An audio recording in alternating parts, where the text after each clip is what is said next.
Hey guys, welcome to Story Time with the Man in Yellow, aka Doug Hughes. Hi, we are everybody.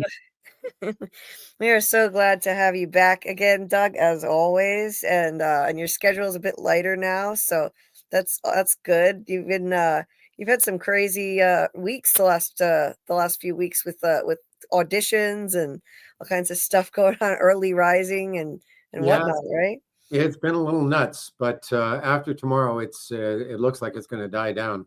So Oh, that'll okay. be welcome because yeah, there's a lot of stuff I've kind of left on the back burner because I just haven't had time to get to it. Yeah. Feast or famine with you, right? Like it's like It's the dry nature of the spells. beast. Yeah. Dry spells and then it's all dumped on you at once. Auditions and crazy stuff happening at the same time. Um but well, we're glad that you could make it starting a bit earlier than usual so you can have a bit more time and still get up. You got to get up earlier tomorrow, right? You said? Yeah, tomorrow's the last of this bunch of auditions, and I've got to get up and prepare for that tomorrow. So yeah, that's Yeah. Well, I hope some of these auditions pay off for you and like make it worth all the effort you're putting in. you never know. You never know. I mean, at the moment, it doesn't look like any of them are going to come through. I was on hold for one of them for a commercial that I auditioned for, but didn't get it. The rest of them, I have no idea. I haven't heard anything, which with some of them means, they've been cast. Some of them are more long-term things, so it's going to be a longer wait. But, you know, the best advice I would give anybody in this position is you do the audition and then you forget about it. And if they call and offer you the job, it's a nice surprise, you know? Mhm. Mhm. Yeah. That I mean that's more like instead of just waiting for the call, like thinking about it too much, just do it and move on with your day, move on with whatever you're doing and yeah, like instead of setting yourself up to be disappointed, like getting your hopes up on one thing or another. That's why Um, I hate being told that I'm on hold. It's like, don't tell me that because 9 times out of 10, when I've been on hold, the job has gone to somebody else anyway. And in fact, that's what happened with From. I got a call after the audition with Jack that I was on hold. And the first thing I said to my agent was, thank you for ruining my day. oh my god. I had just assumed that meant somebody else was going to get it. And then she called me back about 7 hours later and said, you got the job. And I was like, whoa. But Right. usually you're on hold means, yeah, now you get to chew your fingernails off for the next 2 days before we tell you you didn't get the job. Oh no. Yeah, better off just leaving it alone then. Yep. It's like, tell me after the fact. Yeah, yeah. And I also got some disappointing news that I shot something back in earlier in the year, a scene for a TV series that was a really cool scene. And I was really looking forward to seeing it. And they cut the scene. It's been cut. Oh no. No. So What at least they were nice enough to send me a note to tell me. But yeah, I was very disappointed when I heard that. when did you shoot that? Back in February. I remember you were shooting something. Yeah, I remember you telling me you were shooting a scene for something and oh, that's a shame. Damn. That was such a cool scene. And I thought, oh, this would be a great thing to put on my reel, but not now.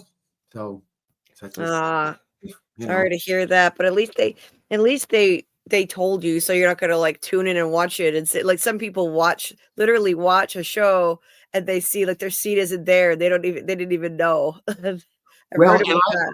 I shot something last summer, and I think that's what's happened because I'm not in the credits on IMDb. And when I see that, that usually means, oh, yeah, they cut the scene. So I haven't heard anything, but that seems to be the case. So, Yeah. hey, say la vie. Yeah, I guess that's just you're used to that by now, I'm sure. It's the nature of the business. You have these like walk on like brief roles. Sometimes they can get caught. Yeah. But you knew that definitely wasn't going to happen with From because you don't create a character like the Man in Yellow and then just say, oh, never mind. We're just going to cut this insane cliffhanger scene that's like the main ending of the show for season 3. You can be pretty assured that that was not going anywhere. 45, even though it was 45 seconds, it was the most pivotal, memorable 45 seconds of the whole episode. Well, let me tell you a story that might bring that into sharper perspective. when they shot the movie Back to the Future, Eric Stoltz was originally hired to play the part that Michael J. Fox played. And I think they were 10 days into shooting when they made the very difficult decision to replace Eric Stoltz. And that's when Michael J. Fox came in. So they had to reshoot all the stuff they'd shot at the beginning that Stoltz was in. Wow. So yeah, even when you've got the job, you can't be sure that you still have the job. Oh, by the way, the that actress I told you about that's now running the theater out in Kamloops in BC, the one that asked for our scripts, she Yes. happens to be Michael J. Fox's sister. Wait, no way. Yeah, totally. That's crazy. Oh my God. I didn't even know you had a sister. That is so cool. And you worked with her at Shaw? Yeah, she started there the same year I did, and I think she was there the whole time I was there, actually, if memory serves me right. So yeah, we know each other really well. So she was really sweet when I called her and when I wrote her and told her about the scripts and said, "Yeah, please send them to me." So we'll see if anything happens. Oh, that's awesome. That is so cool. Wow.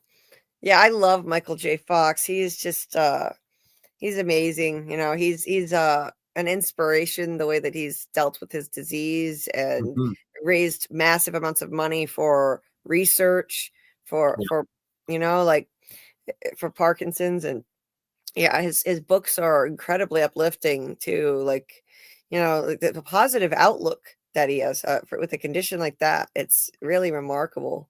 yeah. Well, it's there's lessons to be learned from taking that attitude. You know. Seriously. I know I did. Like, if he can have a positive attitude like that, then I mean, a lot of people, you know, with all kinds of serious problems. I mean, it, or even less serious problems. You know, like it could take some perspective from that. Yeah. You know. Anyway, so Dieter's first in the chat here. Back to bed now. Yeah, I guess he got up just to do that and then head back to bed because it's uh 3:47 a.m. for him. So yeah, he needs to go back to sleep. It's way too early. Hi, Dieter. Sleep well. He was probably wondering what's going on because I wasn't as prepared as usual. Yeah, and Carl here was was like, damn, you hear they like to race each other to be first in the chat now. The two of them and JT Moore. He sneaks in there sometimes too. One of our newer community members here. Um, oh, and he said, "Good morning, my friend and all other friends. Past few days have been great at home going forward." Well, that's good. He's been going through some tough times, and I'm glad to hear that. Indeed. Yeah, that's excellent. And hey, Samuel, nice to see Samuel? you. Samuel said 28 years later, news dropped that there have been 2 mutations in the virus. Huh. Okay. Yeah, I never saw the original movie. I'm gonna have to see that because everyone keeps talking about this new movie coming out soon, and sounds like it's gonna be good. The trailer is really interesting. It uses like I think an old poem called Boots, and it's haunting. There's this guy reading it over the trailer. I don't remember who wrote the poem, but yeah, it looks really interesting. Um yeah, one mutation makes so it's like it's about some kind of I think it's about like a virus or a pandemic. Uh yeah, mutated virus. Yeah, that looks interesting. I'll have to check that out. I've never covered movies on here before, but I mean I could. I think I'm gonna have my hands full though because there's a new series coming out. And not my hands full, like not too crazy, but something to replace Duster. We're covering Duster every Monday. And when that's over, there's this new Stephen King series coming out called The Yes, I Institute. just saw the notice for that today. It looks very interesting. Yeah, I love Stephen King's work, and that looks great. That looks and I think that's an MGM Plus series. Well, one of the executive producers is also a producer on From, so yeah, Yeah, MGM Plus would make sense. yeah, Jack didn't I see Jack Bender is It might be because Jack and Stephen King are buddies. So yeah. Yeah, I was excited when I saw that. I was like, Jack Bender is actually executive producing and directing, and it's a Stephen King thing, and the premise sounds awesome. I love the premise of it, and it's coming out like maybe 2 weeks after Duster ends. So that's great. I'll have another show to cover, and I won't have to do two at once because that was too much. I'm going to try to avoid covering two shows at once again. So yeah, it sounds terrific. I know Stephen King, it was definitely seems to have been an influence on From, like in some ways. Like I think he's a big fan of the show, and I definitely I could see the kind of influence that he might have played on maybe John Griffin, or and he's a fan of the show. I would have loved to see him do a cameo when they did the scenes in Camden, Maine, but sadly, it didn't happen. A lot of people were thinking maybe they'll do it because they know what a huge fan he is of the show and his connection to Maine, obviously. But it may happen down the road. You never know. they could still happen. They could wind up in Camden, or someone could in the end. So yeah. And I don't know if those scenes in Camden were shot in Camden anyway, because some of that stuff looked a lot like Halifax to me. Yeah. Oh, yeah. I don't think so. No, like it would have been too expensive to go that on location that far when they just needed a few scenes on the street there. So I think they probably CGI'd the the view of Camden from outside the hospital window and just shot some scene in Canada somewhere and pretended it was the street scene in Camden. It wouldn't be hard. There's something wrong with my voice. Gee, I'm gonna take a drink. It keeps cracking. I've had issues with my voice lately here. Anyway, let's see. Just me just me walked in on a strange little comment between Teeter and Yes. Samuel. We're talking in the chat about The Long Walk, which is a Stephen King novella that has been made into a movie, and someone said it was his first novel, but it wasn't actually a novel. It was a novella. I think it was published as part of different seasons, if I've got that right, along with things like Apt Pupil and The Shawshank Redemption, and I forget the name of the fourth one. There were four sort of like novella length stories in this one book. There's some of my favorite Stephen King stuff actually in that book. I really loved it. And The Long Walk, there's something about that story. It has stuck with me from the day I read it. I think about that story all the time. Oh, yeah. I had actually never heard of that one. So, but the premise of it sounds really interesting, and I've heard a lot of buzz about the movie that's going to be coming out. And Stephen King was inspired to write it on the basis of that famous Shirley Jackson short story, The Lottery. That was the inspiration for the story. Oh, nice. Interesting. And it's interesting because the tone of the Mhm. story is very similar. Mm-hmm. Yeah. Oh. I was wondering what this was. I was like, I heard a noise coming into the back room because I know Scarlett's not free till after 10, but it's just Dieter putting clips back there. He adds stuff for me to use later. So I send him the link and then he uploads clips for me. Anyway, just Dieter being the unpaid manager, the MVP unpaid manager of the channel. So, seriously, if I could, I would cut him a check. He would be getting a salary for doing what he does. It's crazy.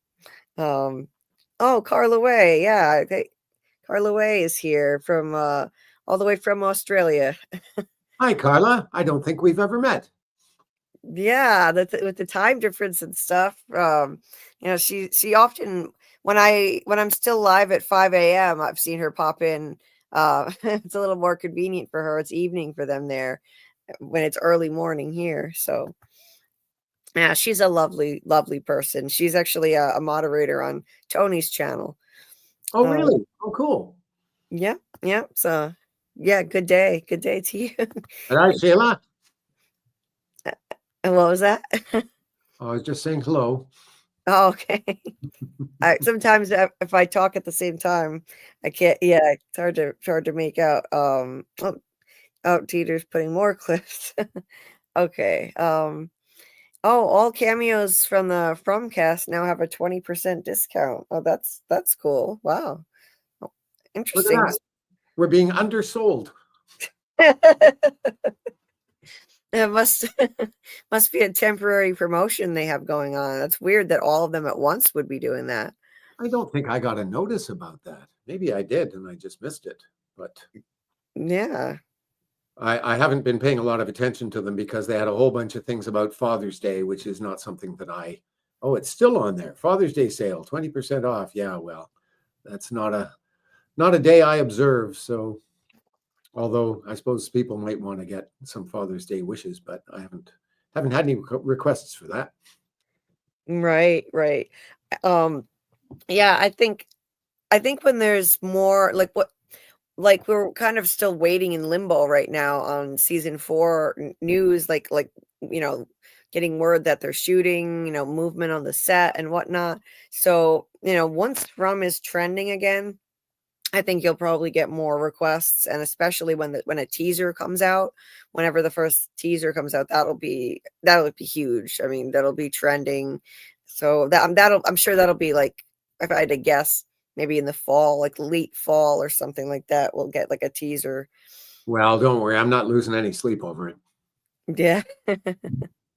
um yeah, I'm wondering about that too, because we had heard rumors a couple months ago that they'd be shooting in June, but here it is June 11th, and if there had been any movement on the set, there's usually somebody finds out about it. Someone catches a glimpse of it, takes a picture, puts it online. You know, even if they're not supposed to be that close to the set, people do. You know, the outdoor set in Nova Scotia. Yeah.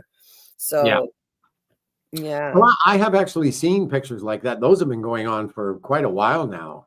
You know, the odd shot of like a long distance shot of a bunch of vehicles on the set and that kind of thing, which doesn't necessarily mean anything, but there have been a few of those.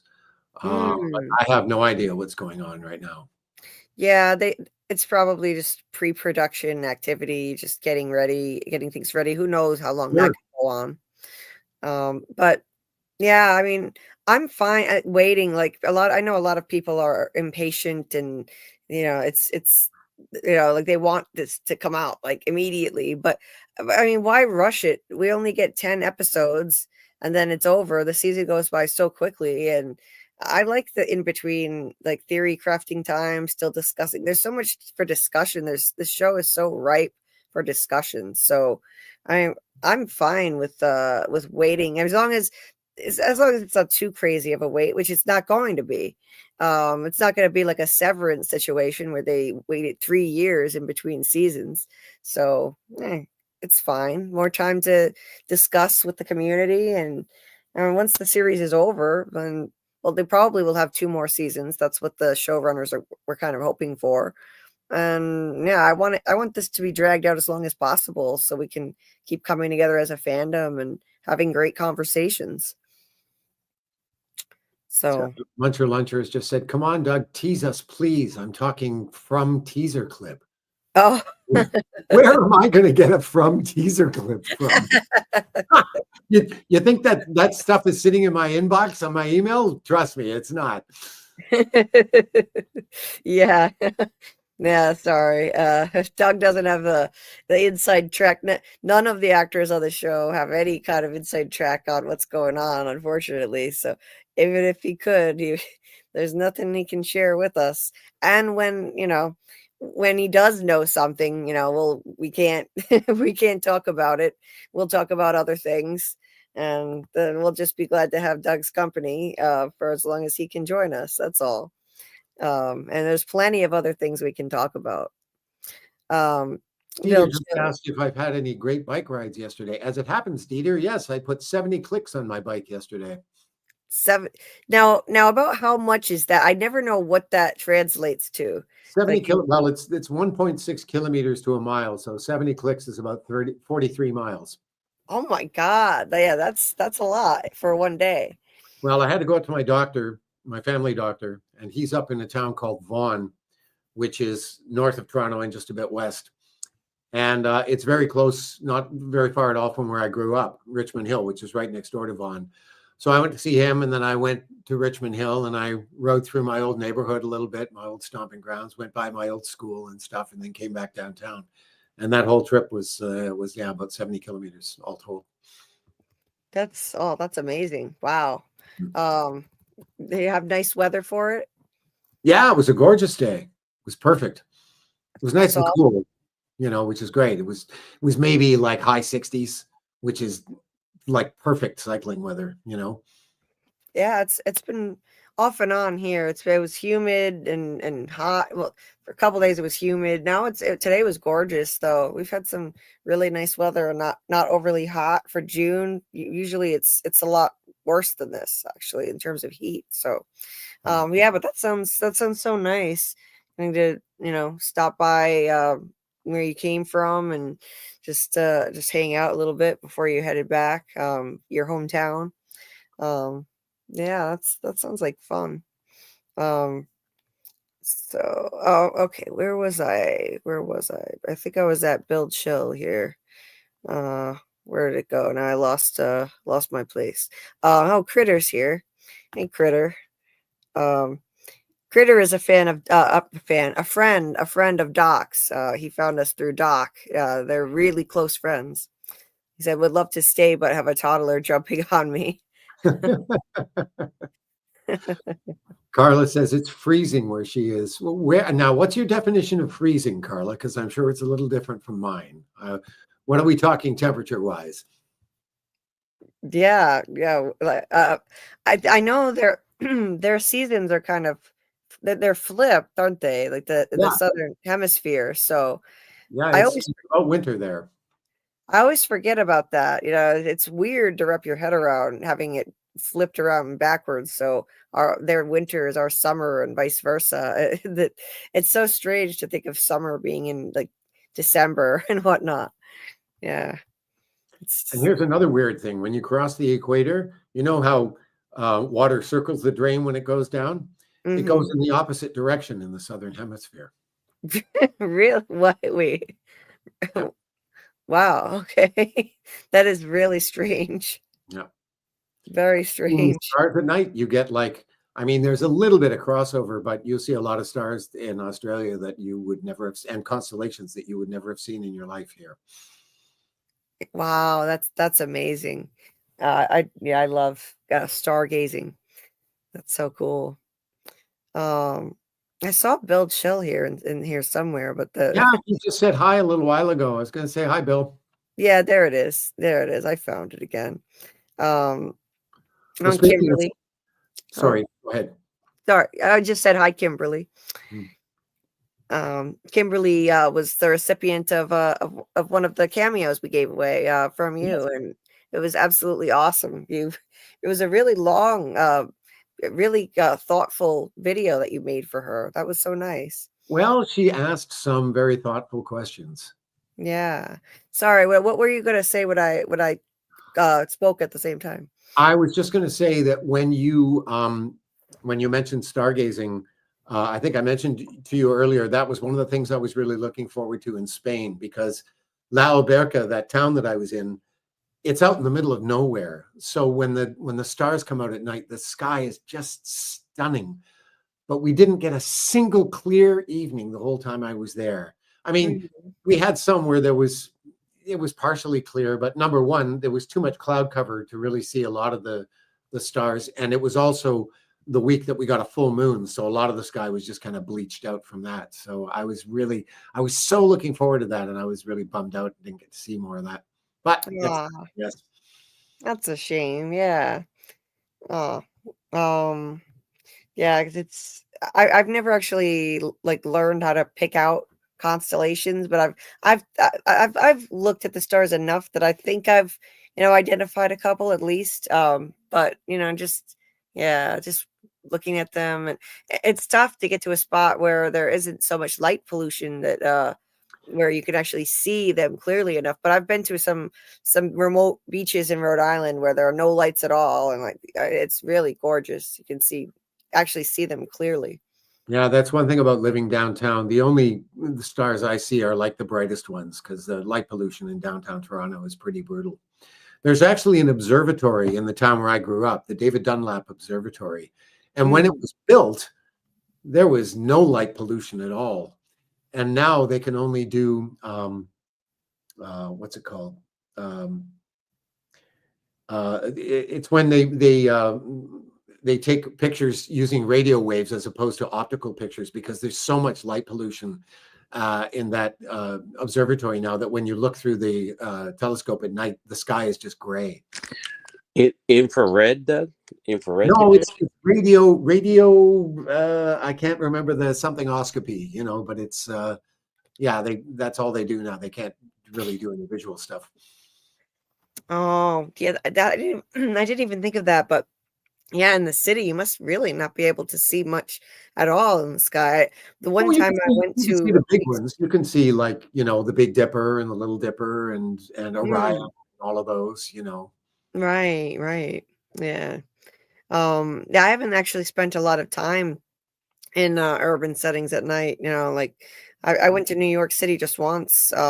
Didn't really, we weren't really there for long enough to pay much attention to that sort of thing. But and the only city we have in Rhode Island, it's just it's so small. We only have 2 little skyscrapers, so not as much light pollution there. So it's not exactly good for stargazing, but it's probably not as bad as like a bigger city, obviously, like Toronto.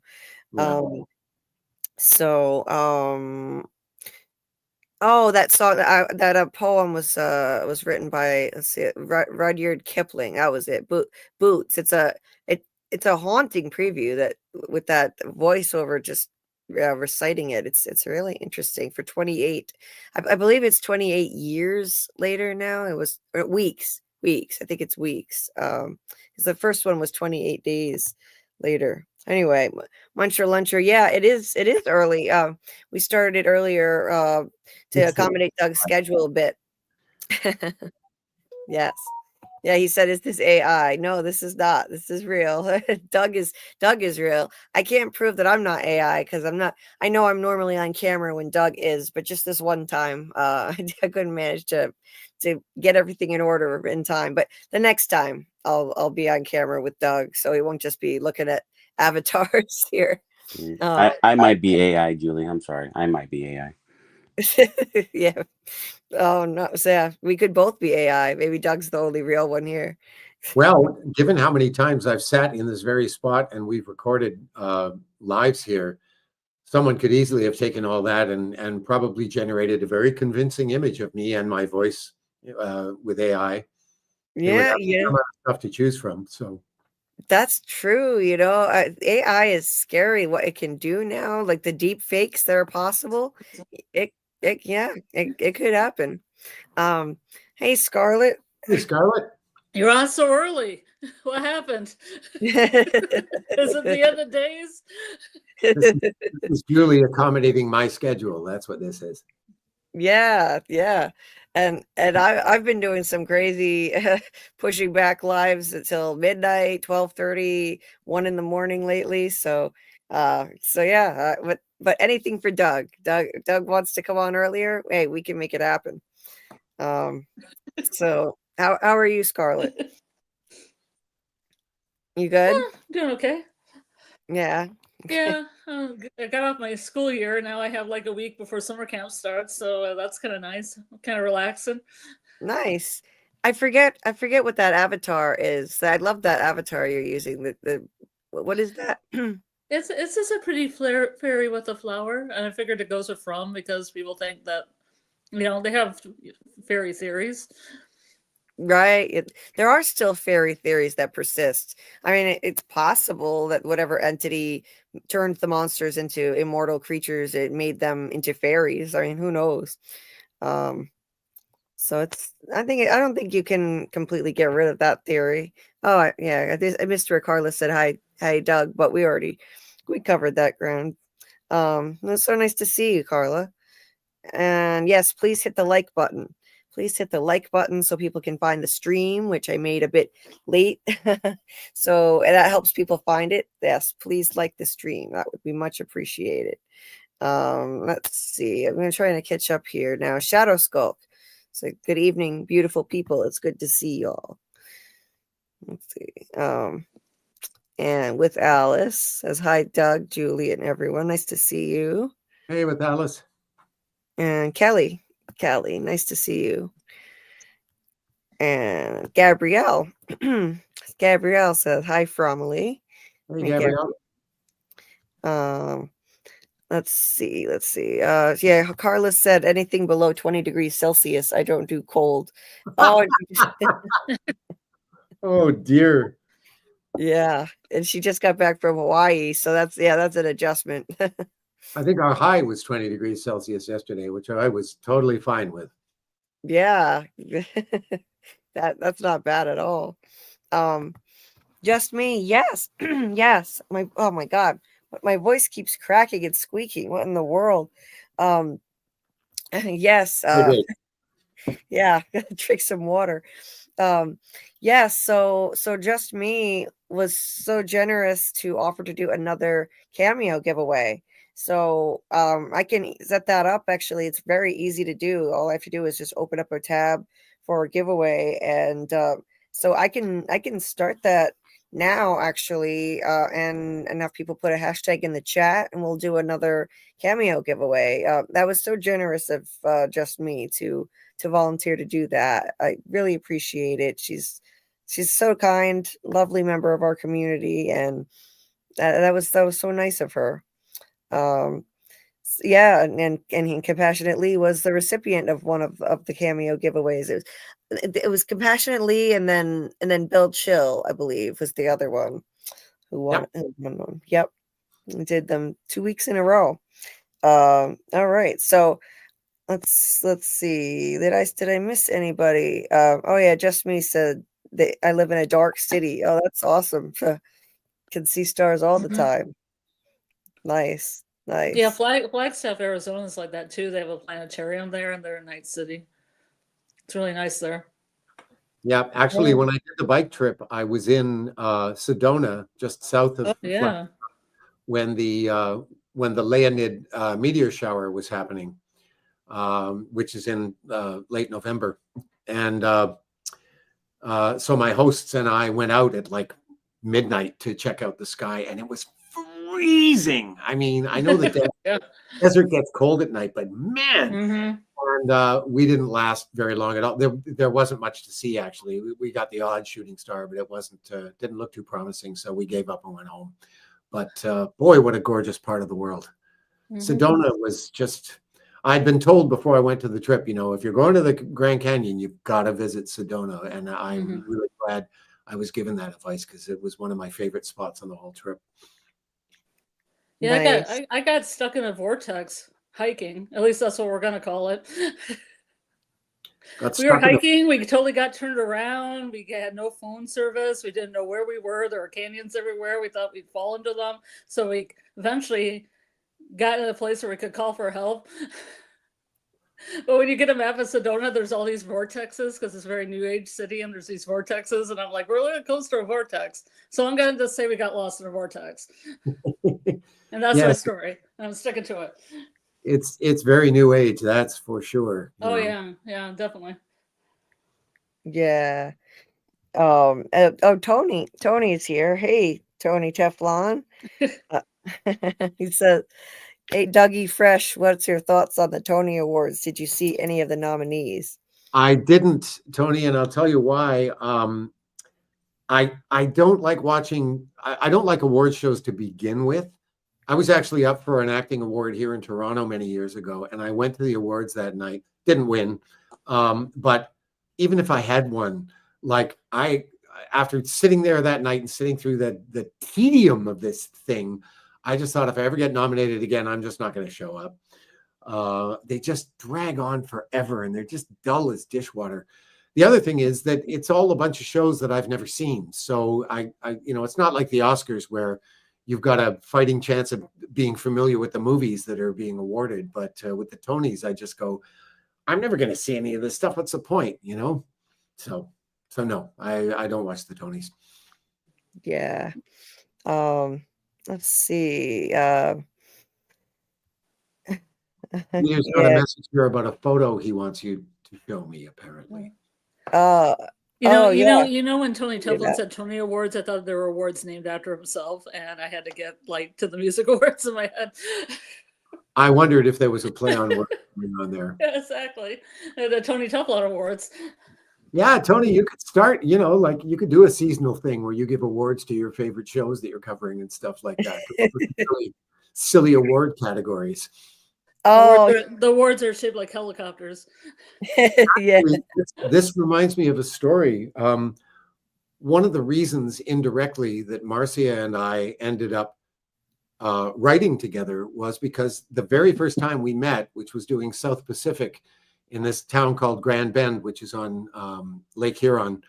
It's this major beach place, you know, people go in the summer. And once you get outside the town, which is all like very touristy and stuff, and it's all about the beach, it's all farmland. And in fact, the theater is literally a converted barn. And it's right in the middle, surrounded by a bunch of cornfields. And the artistic director of the theater, who is now Marcia's husband, was this guy named Ron Ulrich. And Marcia and the gals in her dressing room got this idea to do this mock awards night one night after the show, where they were going to get all dolled up, and they got a couple of lecterns and put them up on stage, and they had the band stick around to play music. And they came up with this list of like really stupid awards. And the awards were called the Ronnies. And the actual award you got was an ear of corn, because we were cornfields. And so they needed a couple of parodies of songs, and they asked me if I would write them, because I was busy writing parodies of all the songs in our show anyway. And I think I wrote a skit or two for that thing as well. So that when Marcia a few years later was looking for somebody to write with, I suspect that was one of the reasons she thought about asking me. And here we are all this time later, still doing it. Oh, that's so cool. Yeah. So I should start that giveaway. So I'm gonna get that going. And like Gabrielle said, those cameos are gonna really hit when the next season drops, and the man in yellow is terrorizing Fromville, right? Yeah. It's gonna be interesting. It's gonna be weird, getting such lovely messages from Doug, and then watching him being a menace on on TV. Well, we're assuming I'm going to be a menace. Who knows? I might be taking a few of them out for drinks. We don't know. Yeah. We don't know what You're just hanging out in the diner, giving people pancakes, making the totally. pancakes. Yeah, Getting help a out the breakfast kitchen. buffet going. You never know. Yeah. Anything's possible, but I mean, you could be pretending to be a nice guy. I'm starting to really like the idea. I thought of the idea that maybe, you come to town and you're just glamored the way the monsters glamour themselves to look normal. Your suit isn't dirty. You look, like just typical, like no weird blotchy skin or anything like that. And you're the new arrival in season 4, and only we know it. And there's all this tension going on. We as the audience know it, but they don't know it. I think that would be so fun. Yeah, it would be very cool. I just had this image of the man in yellow coming out of the kitchen in the diner with a big stack of pancakes going, "Who ordered the blueberry?" That would be amazing. and oh man, that would be great for you too, because that would give you more screen time.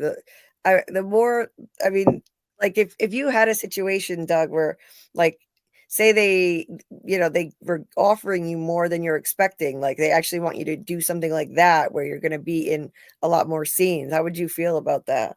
Oh, fine. I'd be totally fine with that. Yeah. I think the idea of me being a different character would be very cool. They could give me an accent, have a little fun disguising me. Yeah, that would be totally cool. I would love a challenge like that. But I have a feeling that just playing the character I've got is probably going to be enough of a challenge as it is. I What think would so. what would be your favorite accent to do, Doug? Well, if you had to come up with one.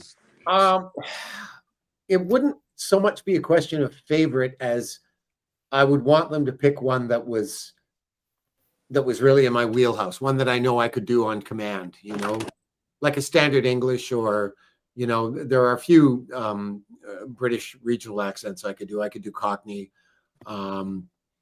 I could maybe get away with an Irish accent, but a lot of the Irish people would complain about it if I did, I know. I could do Hispanic. Oh, con permiso. I was gonna say there's a regular man in yellow, and there's the one with a mustache. His twin. That's Amarillo. There you go. El hombre en amarillo. Yeah. So I got the giveaway set up already. So what we'll do is we'll keep it simplest possible thing. So if you want to enter to win a cameo from Doug, you can just type in the chat. I'll just put it up on the screen so you can see it. #cameo, all lowercase letters. It has to be all lowercase or it doesn't work. So make sure it looks just like that.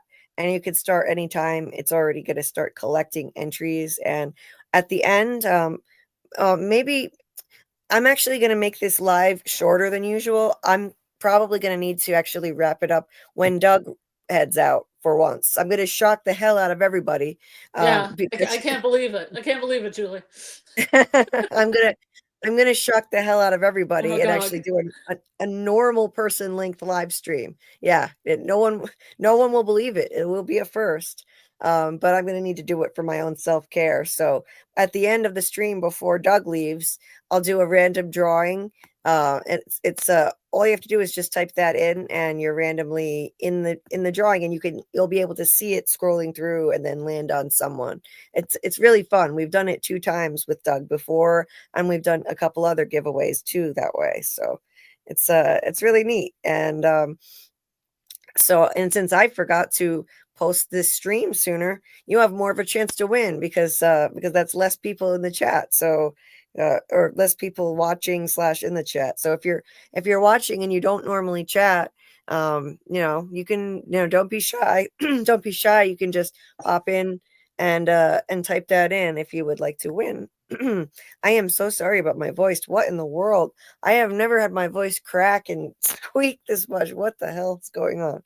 I've got to get a glass of water. I've got water here, and it's not helping. I think allergies? I think I just talked too much. I've been talking too much. Anyway, yeah, I'm not going to get any compliments on my voice tonight. That's for sure. But anyway. Don't be so sure. I was going to say the sexy blues voice. Jesus. Yeah, I guess it could be a sexy blues voice, but God, very Jessica Rabbit-ish. Yeah, I guess. Anyway, I had a serious crush on Jessica Rabbit. Oh, really? Oh yeah, she was a dish. She was. You should say that line, Julie. I'm not bad. I'm just drawn that way. I'm just drawn that way. Yeah. I think that was my favorite line in that film. I just thought that was brilliant. Such a cool concept. That's another one I've never seen. There are so many movies I've never seen. Yeah. That reminds me, Julie, I've got another one to add to the list. Because this show that I'm auditioning for tomorrow is Cyrano de Bergerac. And I don't know if you're aware of this, but I think it was 1987, Steve Martin did an adaptation, a film adaptation of it called Roxanne.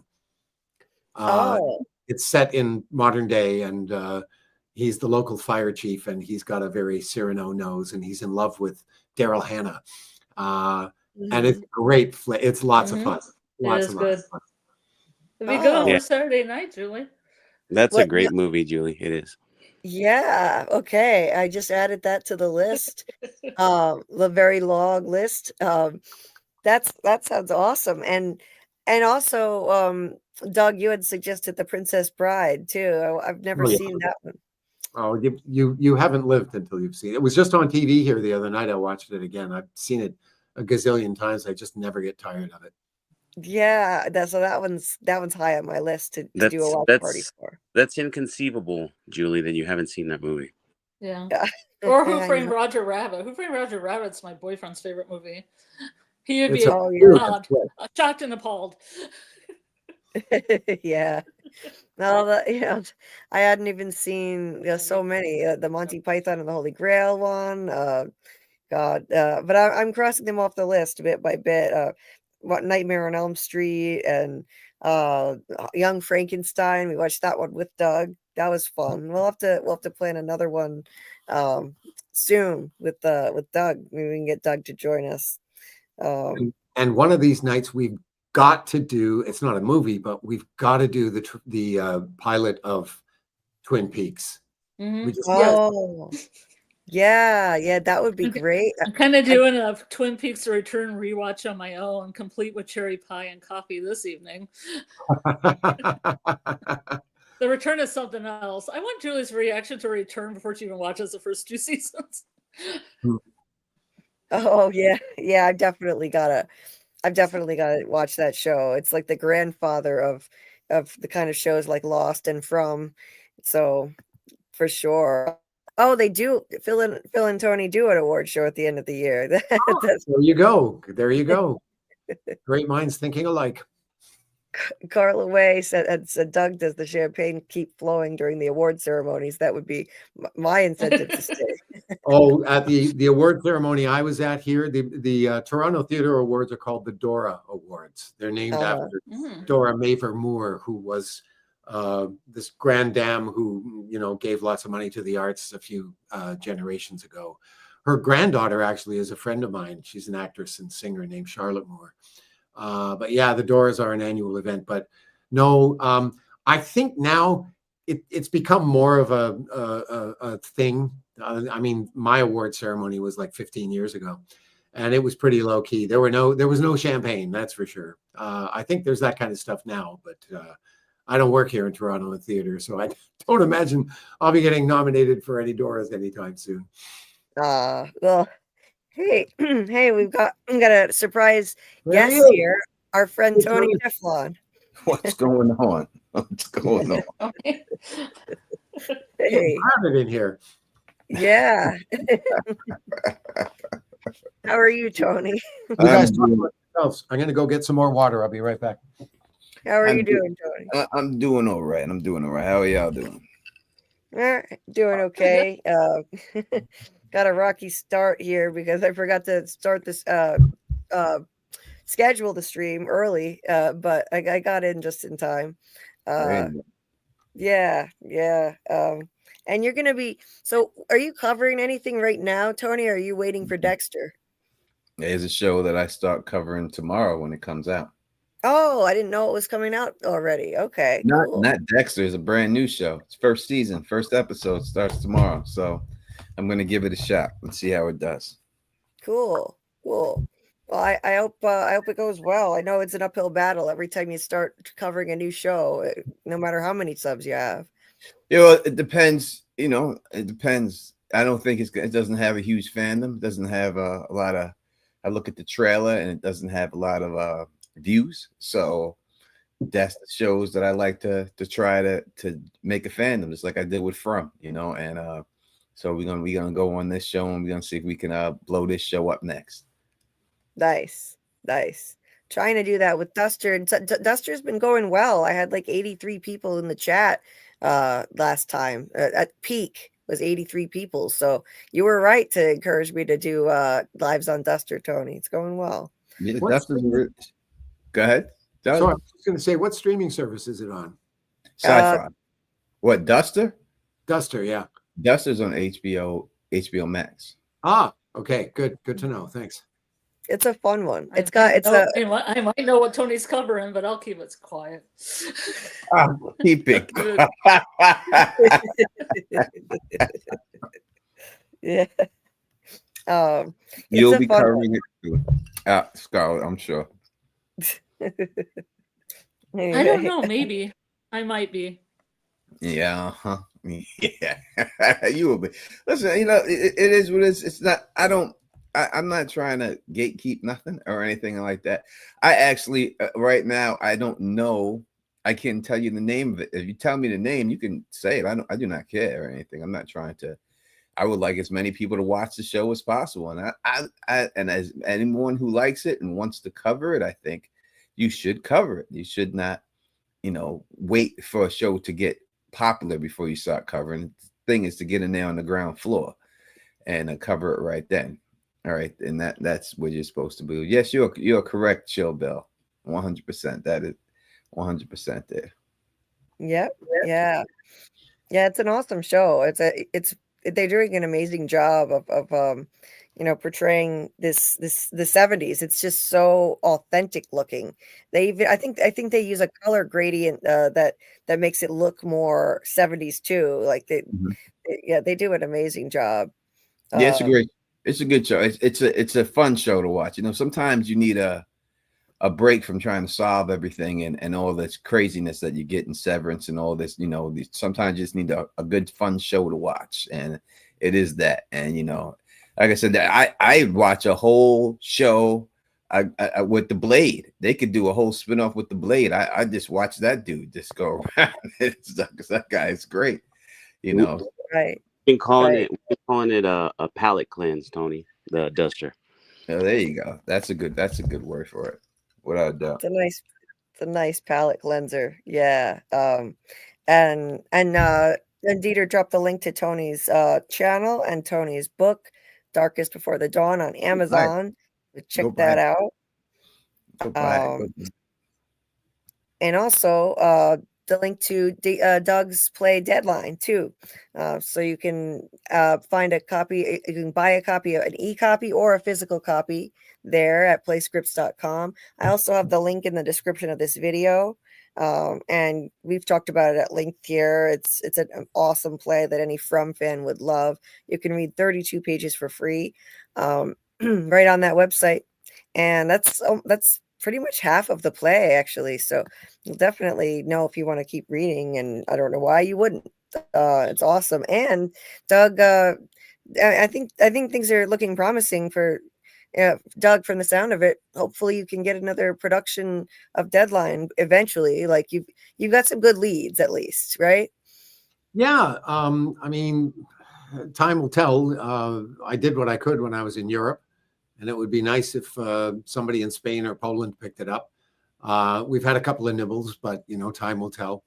And as I was telling you earlier, Kelly Fox, this friend of mine from Shaw, is now running this theater in Kamloops called the Western Theater Company, I think is the name of it, WTC. It's a summer theater company, and she's got copies of both Sucker and Deadline. She would probably be more inclined to do Sucker just because it's a cheaper show to produce, but you never know. I don't know. We'll see what floats her boat. Right. And yeah, that's Michael J. Fox's sister too. That's crazy. Yeah. I didn't even know he had a sister. I think there are a couple of gals in the family, if memory serves me right. I just watched the Meredith Baxter Burney movie. What was it? A Lifetime movie about a lady who shot her husband. Went to jail, and she's still in jail now. What is that? It was the big story, I guess, in the 80s and stuff. And they did that. What was that damn show? But I just watched it and everything else. And she did a great job, Meredith Baxter Burney. She's a good actress, especially for a television type show and everything. But I enjoyed it. I did enjoy it. Where's my history? I'll find it and let y'all know. But don't wait on me to find it. Please continue. The Betty Broderick case. That's what it was. Betty Broderick. I guess it was the biggest thing in all of during the 80s, the biggest trial in the 80s and stuff. Betty Broderick. She was a you know, married to a lawyer and had a great life and everything else, and he left her for his assistant, and she just lost her mind and went in there and blazed him up while they were asleep. And then the first one was a hung jury, so she almost got away with it, and then they tried her again, and she lost the second trial. Well, as they say, hell hath no fury. You know. Yes. Yeah. And listen, she was all saying, listen, you know, when you look at the story, when he was nothing, she was working 3 jobs, getting him through medical school. First he was a medical school. She got him through medical school, and decided he didn't want to be a doctor, so he switched to law school. So then she had to pay again to get him through law school. She gets him all the way through law school. He becomes a successful lawyer. They start making money. Everything is good. And then he leaves her for the 20-year-old assistant when he was 40. Yeah. And that was it. She just like, I did all this stuff for you, and this is how I get treated. And that was it. That was the end of that. Yeah. Wow. Yeah, that was that. Well, but Doug is the star. Doug, can I ask you this? I'm in training right now, but I'm not even going to talk about my cardio program compared to yours. How long did it take you? Hello, Amy. How long did it take you to do that whole bike ride? The 70 kilometers? Mm-hmm. Well, you got to remember, this is through city traffic, so that really slows me down because I'm stopping for lights all the time. So normally I would do 70 kilometers in about around 3 hours, I think. 3 hours. Yeah. Wow. That's amazing. It is. It is. I don't know if I could do that. Maybe on my e-bike I could do that. I think I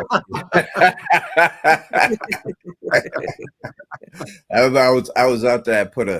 I put a post up before I had my bike with me, and I was like, yeah, I just rode 20 miles biking today. And then my brother put, where you look, he talks to me where he talks to me. He was like, Ninja, I could see you got a motor on your bike. What you talking about, biking? I was like, you ain't got to point that out. I tried to block it with my leg and shit, but yeah. You got to point that out, put me on blast like that, man. But even that was hard. Even with that, it was hard for me to do that. So I could imagine you doing that. But as professional as you are, I'm sure that that's a piece of cake for you and stuff. Do you have a whole biking team that you go with, a couple of buddies most of the time when you do long trips things through the United States or whatever? Or? No, I've only done the one long-term trip actually. And ever since I did it, I've wanted to do another one. In fact, when I was working at Shaw, they had a couple of really bad years. This was back when SARS hit. That was an epidemic that came along long before COVID. And something else happened around that time. And the theater lost about $3.5 million in a couple of years. They were in really bad shape. And I came up with this brilliant idea of doing a round the world bike trip, like taking a year and just going around the world to raise money for the theater. And taking a little GoPro and like send messages back to the theater, and they could put flat screen TVs out in the lobby and show clips of us wherever we were and that kind of thing, and just have this fundraiser run for like the whole year or however long it took. And the theater really liked the idea, but they said to me, look, the problem is we're so broke right now, we're barely making payroll. We can't afford the expense that it would take to put together the fundraising effort to begin with. So it ended up never happening. But I was really disappointed because I thought it's the only way I'm ever going to be able to afford doing a trip like that. That was back in 2006, I think, somewhere around there. We were talking about it. We can get you on the trip. Now, Man in Yellow rides America. You'll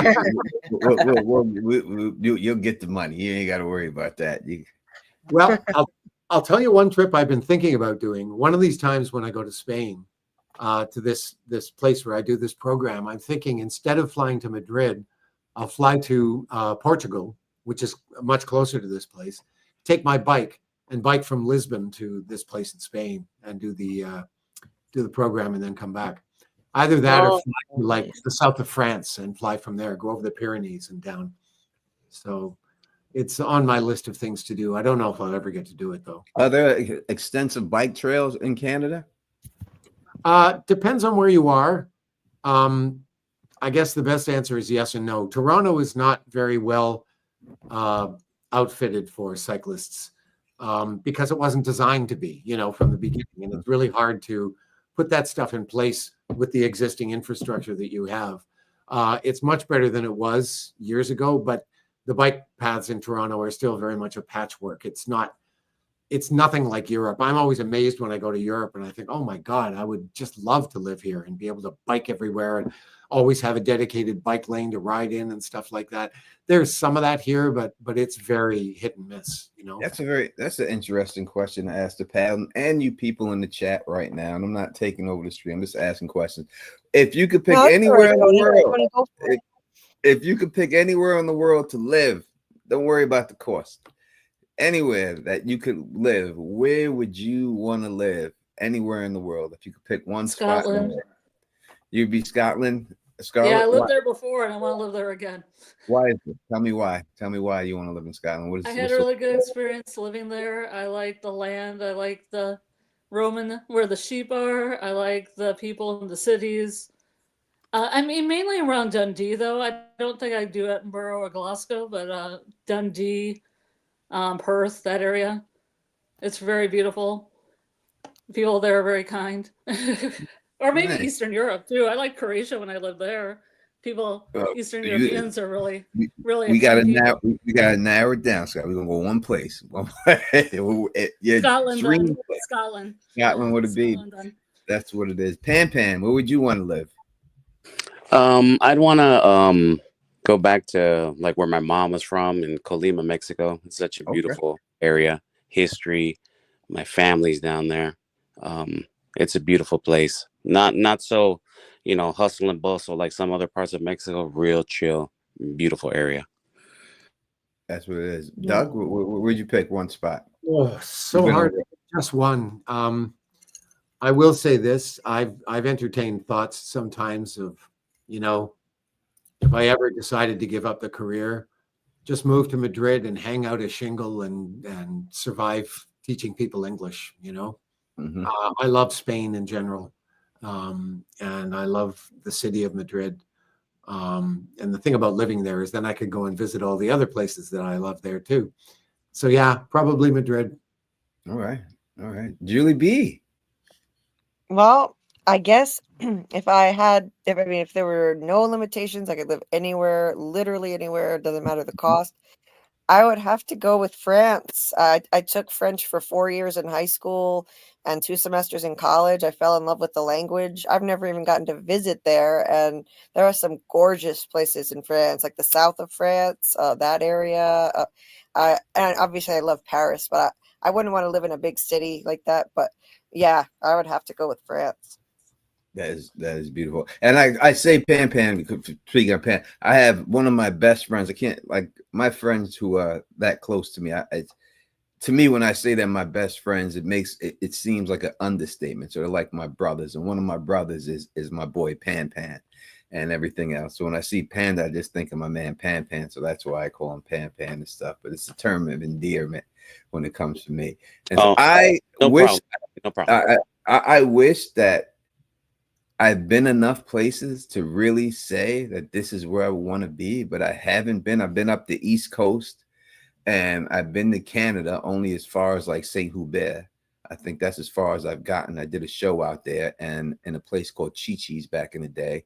And so I'm not really familiar with that. So I really wish I have experienced more that I could say this is where I want to be, but I just don't know. I haven't seen enough. I haven't been anywhere enough. I would never move back to New York City. I've done that my whole life, so it wouldn't be there. North Carolina is beautiful, and eventually I probably will retire there. But this, as for a spot, this to say, this is where I would want to be and everything else. I don't know. I just have to see more to know exactly where that would be. Unfortunately, I'm not as well traveled, but I will be going to Sicily and Italy soon, so I'll take a look at that one over there and everything else. So, but yeah, I wish I could say, but I have no idea. I haven't seen enough of the world to say myself. I have to say, Julie, No, France was a very Mhm. close second for me. And yeah, it would probably be somewhere like the south of France. I too, like Paris is probably my favorite city on the planet, but I don't know about living there. I think I would want to live somewhere more bucolic. But Yeah, same. that's the thing about living, you know, like visiting and living is two different experiences, right? Some Yeah. places like Nashville, I go to Nashville. I love visiting, but for me to live in Nashville, I just couldn't do it because I'd be drunk all day, every day, and I don't know how I get to work. So well, that's I, a problem in rural France too. I can tell you right now. That's Well, also I- like California living as well. yeah, I would love to be anywhere I go. I know would have to be. I would want to be in the country where I look out the window, and I just love what I see. That's my goal. I just want to go on my porch on my back deck with a cup of hot cocoa and just look out on my robe and just love what I see just every day. That's my dream, is just to do that. Just, you know, because when you live in the city like New York, you look out the window and you see people and other buildings and the craziness, and it's never that, you know what I mean? There's always something going on and everything. I just like to be away from everything, where it's just nothing there but nature, and I could just look out there and just sigh and just be like, this is beautiful, this for me to look at. And so I'm looking for a spot like that where it is. Tony, you need to visit the south of France. All right. Yeah, because that's a perfect description of what it looks like. So I've heard it's heavenly. Yeah, I've never had the chance to travel much either, Tony. So I'm in the same boat as you, but I've heard enough about it that I think, yeah, that would be like heavenly, absolutely heavenly. And I would remind everybody in the chat, we've got a giveaway going on. If you type hashtag Cameo in the chat, I'm going to randomly select somebody. It's got to be all lowercase, just like that on the screen there. I'm going to randomly select somebody before Doug heads out tonight to win a personalized cameo from Doug. And I've been the recipient of a couple. We've given away 2 before, and he does an amazing job making it personal and really putting time and effort into it. I just adore mine. So you could do you can ask for a pep talk. You can ask for advice. There are all different options of what you can ask for, and you can also ask to be roasted, but that one doesn't work so well if he doesn't know you. It worked well with Dieter because he knows enough about Dieter so that he did an amazing roast. Peter was an easy target. I love roast myself. I think that it's great.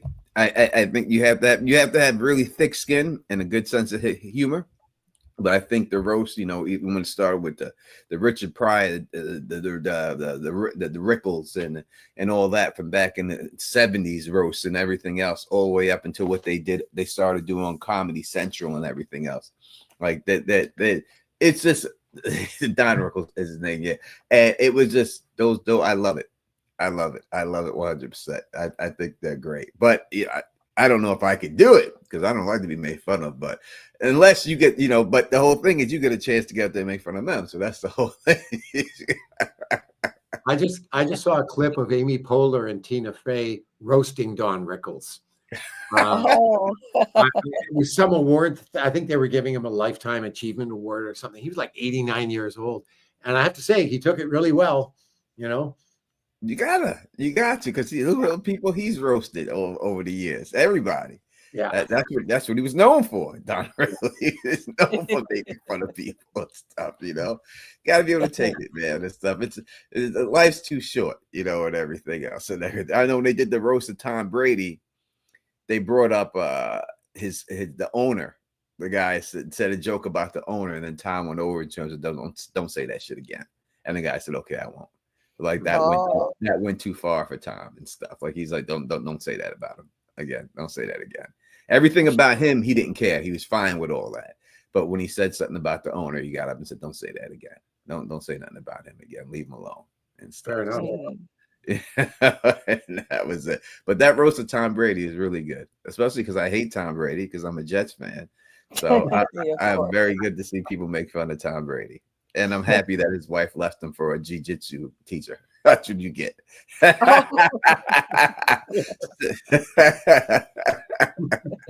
Note to all the guys in the room: if your one woman tells you she's going for jiu-jitsu lessons, nip it in the bud. Because if Tom Brady could lose his wife, you ain't got a chance. Right? Wow. Yeah. That's a red flag. Yeah. Be on the lookout for that. Yeah. I can't believe that. Yeah. Yeah, they were like the it couple for a while there, but yeah, Hollywood romances, they don't tend to last forever. I mean, I know he's not Hollywood, but it's like celebrity romances. So we got a celebrity at Doug. So when dealing with relationships in your business, is it as hard as they say to keep a relationship in your business due to the traveling and the expectations, or is it like me? I had a woman and she was like, "Oh my God, I just got this role with Michael B. Jordan and I'm gonna be his girlfriend." I'm like, "Well, do you really need to take it? Do you really need to take it? Are we struggling for money that much?" And everything? I'd be nervous. But is it like that, Doug? Is it hard to maintain these things? Asking me that question is kind of like asking a Trappist monk. I'm really not the right person to respond to that, because it hasn't been. I mean, in the relationships I have, it hasn't been that much of an issue. But none of them really lasted all that long in the first place. So it's hard to say. I mean, I know people who think if you work in this business, then you've got to hook up with somebody who's also in the business, because they understand how it works and they understand the difficulties inherent in it. I also know people who say the last thing I would do is get involved with another actor, and it depends on the individuals. I worked with this one guy, his wife worked for a pharmaceutical company and she had no connection with the business whatsoever. And they've been together forever and they've got kids and they're very, very happy and it's all good, Mm-hmm. And conversely, I know when I worked at the Shaw Festival, there were lots of actors there who married, had kids, they'd been together forever. It really depends on the two people involved, I think. Yeah. I mean, I had minimum fame doing my rapping and stuff, and I understand the temptation I got. So I can imagine when I guess it comes down to individual and I think the age of the individual, what they've been through in their life, that when confronted with such, I would say, easy work, when someone all of a sudden is just I'm your greatest fan, and you've never experienced anything like that, that it would be hard to say you are. Would you like to go over a couple of lines with me? Well, back in the 80s, I was working as a doorman in a nightclub. And one of the guys I went to theater school with at the time was one of the leads in this TV series that ran for several seasons here in Toronto. It was called Night Heat. I mean, It was shown across the country, but it was filmed in Toronto. And so he was a big celebrity at the time. And he came to the club one night and we let him park his car right by the main entrance. And he was in there with another actor from the show, buddy of his, for a while. And when they went to leave, they came out and there were these 2 or 3 women literally draped across the hood of his car, waiting for him. He came out of the club. I'm standing there thinking, just think, the two of us went to the same theater school, and that's what he's got, and I'm standing here checking people's ID. And the only time, and Julie has heard these stories, it was when I was working there that I was also doing a lot of TV commercials. And so one of the things I had to deal with was people recognizing me from seeing me on TV, but in a much different way than what was happening with my friend. And there was this one night, I think I've told this story on here before.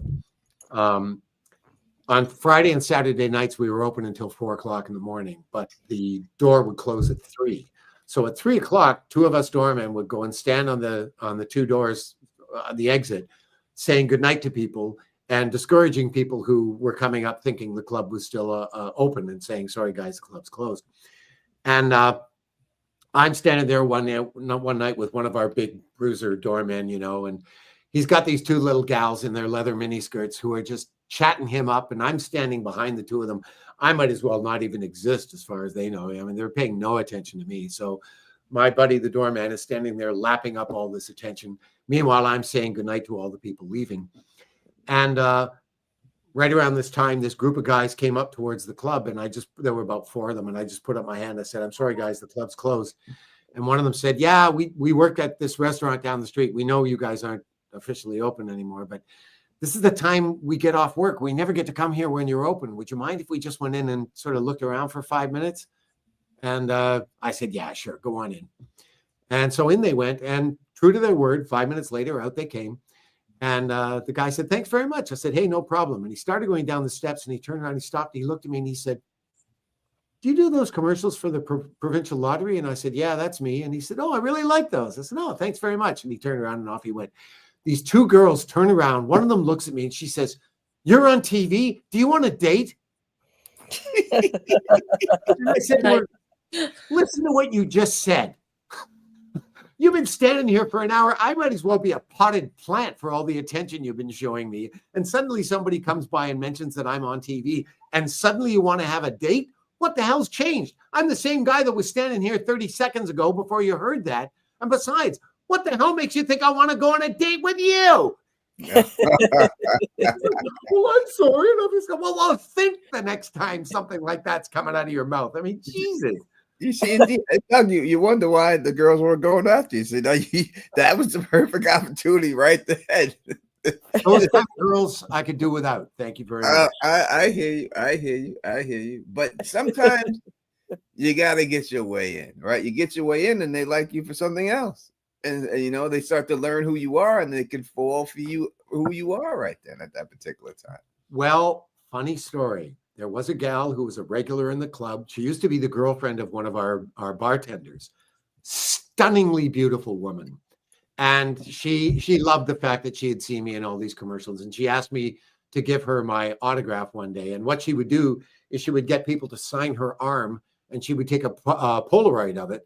And in her bedroom, she has all these Polaroids of various celebrities who've given her their autograph. And so I had been at the club for quite a while, and she was still dating this guy. And then when I went off and did a show, I was gone for a few months. I came back to the club, and she was there one night. She said, oh, you're back. I said, yeah, I just got in a few days ago. And so I said, so how you doing? She said, oh, I'm good. I said, how's Mike? And she said, oh, I guess he's okay. I don't really know, because we split up several weeks ago. I said, oh, I'm so sorry to hear that. That's awful. Are you okay? You know, and we got chatting, and then I suggested that maybe the two of us should go out one night. And she said, yeah, I would love to do that. So she was working at this high-end jeans store in this really shishi part of town. And so we made arrangements one night that I would pick her up after she got off work, and I'd take her down to see this play that was showing in town that I wanted to see. So I go up to meet her when she's just about to close the shop. And she had this little color TV on the counter as she was getting ready to close. And she was watching an episode of Family Ties, Michael J. Fox. And she said, and, you know, you have to understand, like, the two of us did not know each other at all, aside from just kibitzing at the club together, you know, the way you do. Like, I really knew nothing about her. She didn't know anything about me. And she said at one point, she said, oh, have you ever seen this episode? This is the one where he's about to go to college. And I said, no, I've never seen this show, actually. She said, really? I said, yeah, I don't actually own a TV, because I didn't at the time. And she looked at me like I just told her I was born on Ganymede. And she said, you don't own a television? I said, no, I'll probably get one of these days, but I haven't had a TV for like the last year. And you could see the gears starting to turn, like, wait a minute, who the fuck is this guy, you know? So anyway, he closes the shop. We get in a cab to go down to the theater, and I'm trying to, you know, keep the conversation going, but it just, like, everything I try is just kind of falling on its face. And we get to the theater, and we're going in the front door, and she's quite visibly nervous as we're going into the theater, to the point where I finally said to her, what's wrong? And she said, oh, I'm sorry. I'm a little nervous, because, like, I've never been to a play before. Now it's my turn. It's like, you've never been to a play? She said, no, I've never been inside a theater before. I said, look, it's really easy. You go in, you sit down. If it's funny, you laugh. If you like it, you clap at the end, you go home. Really straightforward stuff. Easy. You can handle it. Fortunately, the play we were seeing was this very accessible comedy, and she kind of liked the play. But we get to the intermission and we go upstairs, and I'm trying once again to have a conversation with this woman, and everything is just like falling on its face, you know? So I go to get us some drinks, and I come back, and they had this exhibit of some artist's work on the wall, and she was looking at all the art. So I thought, oh, good, we could talk about that. So I said, oh, you're into art, are you? And she said, well, no, not really, but my father's an artist. And the way she said it, it was kind of like, my father's a child molester, you know. I didn't get the hint. I said, oh, really? What medium does he work in? She said, well, I don't really know anything about that. Never mind, you know. So we watched the rest of the play. And the plan was, a friend of mine was the stage manager of the show, and I knew one of the actors playing one of the leads. So the four of us were going to go out for drinks. But the guy in the show, he had an eye infection, and they had to take him to the hospital. And my friend, the stage manager, was on the phone in the stage management office to her fiance like this. I thought, okay, she's obviously not coming out for drinks with us, so it's just the two of us. So I said to her, my date, I said, well, I guess it's just us. And she said, well, you know, it is kind of late. I should probably get home. I said, yeah, fine. Put me out of my misery. So we get in the cab, and we're heading towards my place, which was closer than her place. And when we got to my place, I think more out of politeness than anything, I just said to her, would you like to come up for a drink? And she said, no, I should probably get home because my pet Doberman Stallone got hit by a car the other day. I said, wait a minute. You have a pet Doberman named Stallone? Yeah. And he got hit by a car the other day, and he broke his leg, and his leg's in the splint. And he's been in so much pain the last few days that I've had to put him in bed with me to get him to sleep. And I said, okay, I just want to get this straight. You can't come up and have drinks with me because you have to go home and sleep with your dog. And she said, I said, great, thank you. Have a good night. So that's what happens when you date those women. You get that. I hear you. I hear you. There was this one bartender I was sitting on one time, and I was going in there every week, and I was ordering food and shit, and I was ordering, you know, the most expensive steak they had every time, you know, oh, give me the steak, give me the steak, give me this, you know, every time, you know, it was $75 just for the steak alone. And then everything else. So I kept doing it. And then I was just like, all right, I spent enough money here. Let me ask this girl out. So I asked the girl out, and she goes to me, she goes, you know, I would love to, but my husband just fell off a ladder and passed away. I was like, God, and I was drunk. And I was like, of all things to come up with to not date me, your husband fell off a ladder. Yeah, and killed himself and died. And now you're in mourning. I said, no. I leave, right? I was all mad. I left. 3 weeks later, I run into a friend, and I was like, I didn't even know she was a friend of mine. I was talking up, she was my friend. I didn't know she was friends with her. And I was like, I've been talking to this chick, trying to beg her up. And then she told me she wants to go on me, but she just can't because her husband fell off a ladder. And she's like, her husband really did fall off a ladder. I said, really? I fucked that up, didn't I? She goes, yeah, you sure did. But I was like, I'm all stories. Like, but I can't date you because my husband just fell off a ladder and died, and I was still yeah, that don't sound believable, especially when you drink it.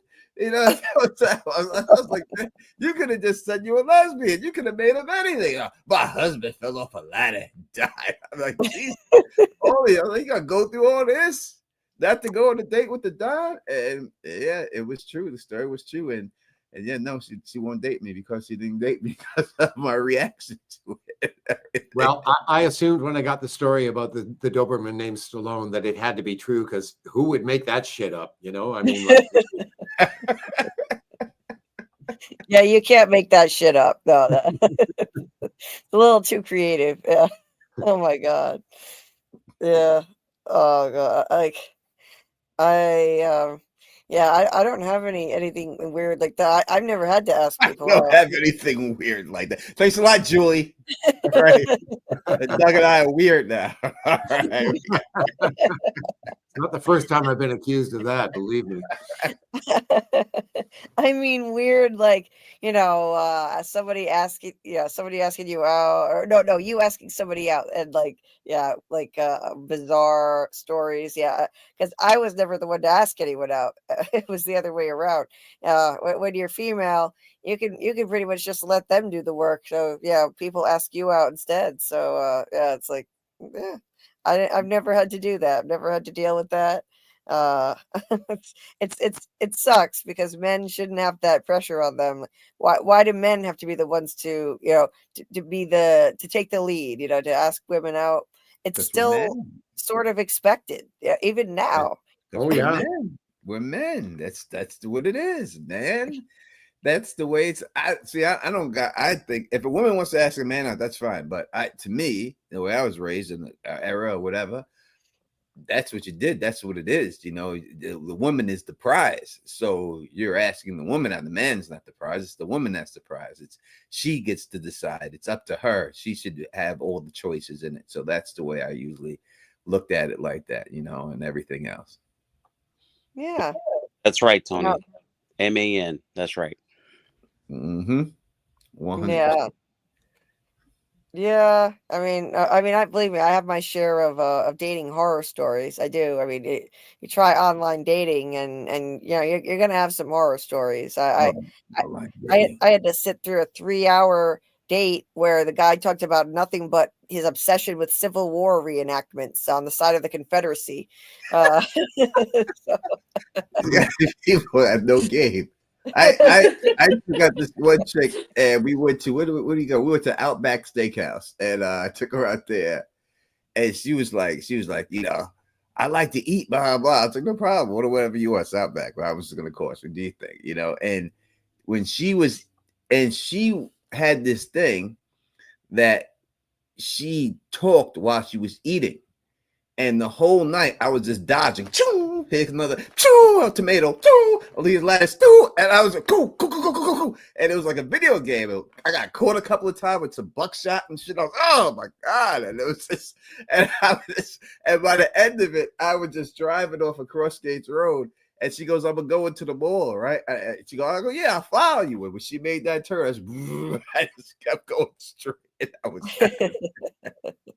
I was like, just shrapnel just coming at me the whole time. It was just too much. It's too much for her. That blooming onion must have been dangerous, huh? It was all dangerous.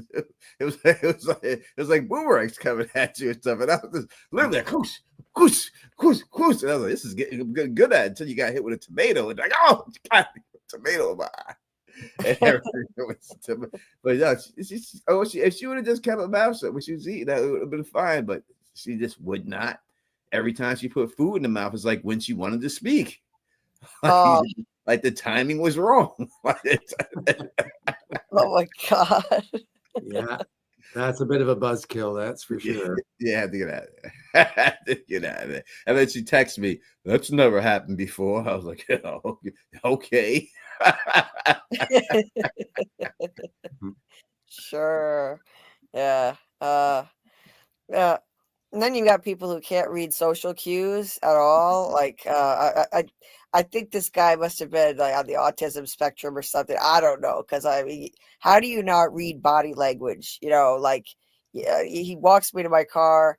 I was just not feeling it. I was not into him at all, and I literally, he kept moving in closer and moving in closer, and I'm like, panicking, and I'm like trying to say like, oh, okay, have a good night, and like whatever I could do to try to speed this up and make it clear, like, I'm not really interested, trying to make this cordial, get out of there. I finally had to just open my car door and physically separate him from me, just to make it clear, like, no, like, I don't know how to make it any clearer. I am not interested. Thank you for your time, whatever. Oh my god. And he looks so confused. Like, some people just can't read basic body language and social cues, and I don't know what to do with that. I don't want to hurt people's feelings, but I was trying to make it pretty clear. I was mortified. Oh my god. Yeah. So It's just terrible. I know Doug probably want to talk about it, but Doug, I'm gonna ask you this question. I know when you shot your last scene, when you shot your only scene, the last scene of the show. I'm assuming if they shot I don't know how they do it. They shoot episode in chronological order, or they just shoot certain actors for certain scenes and they just stitch it all together. But regardless, did you get a chance to walk the From set, or were you just in that scene? Did you get to see the diner and the other places in the Colony House and all that? Well, yeah, because the day before we shot the scene, we had to have a fight rehearsal, which we just did in town. So it was right in the middle of the set, so I got to walk around. But on the day, no, we just went straight to where the Winnebago was, and that area. We just spent the whole time there. But yeah, when we were doing the fight rehearsal, that was right in the middle of it all. So I got to, I was there. So yeah, got to see it at least. Yeah, that's great. It's great that you did. I would love to get on that set. I gotta get on that set. Phil and I are gonna get on that set one way or the other. We're getting on.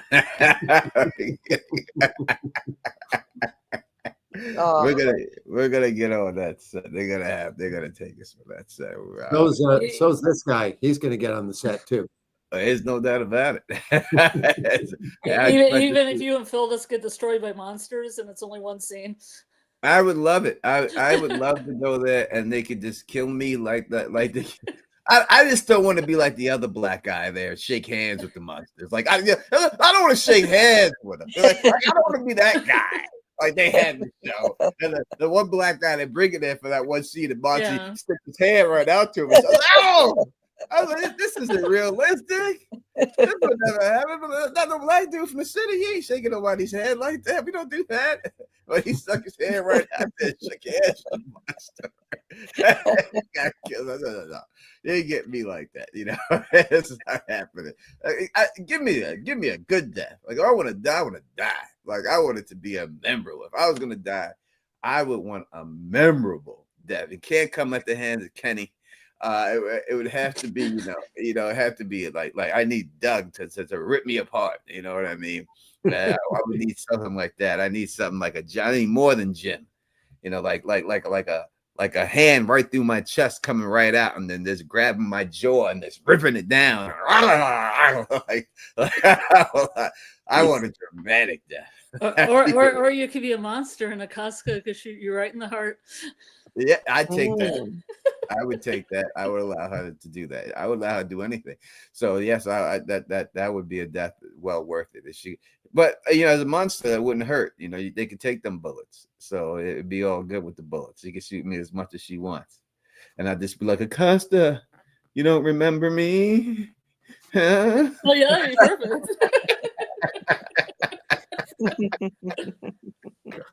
Oh man.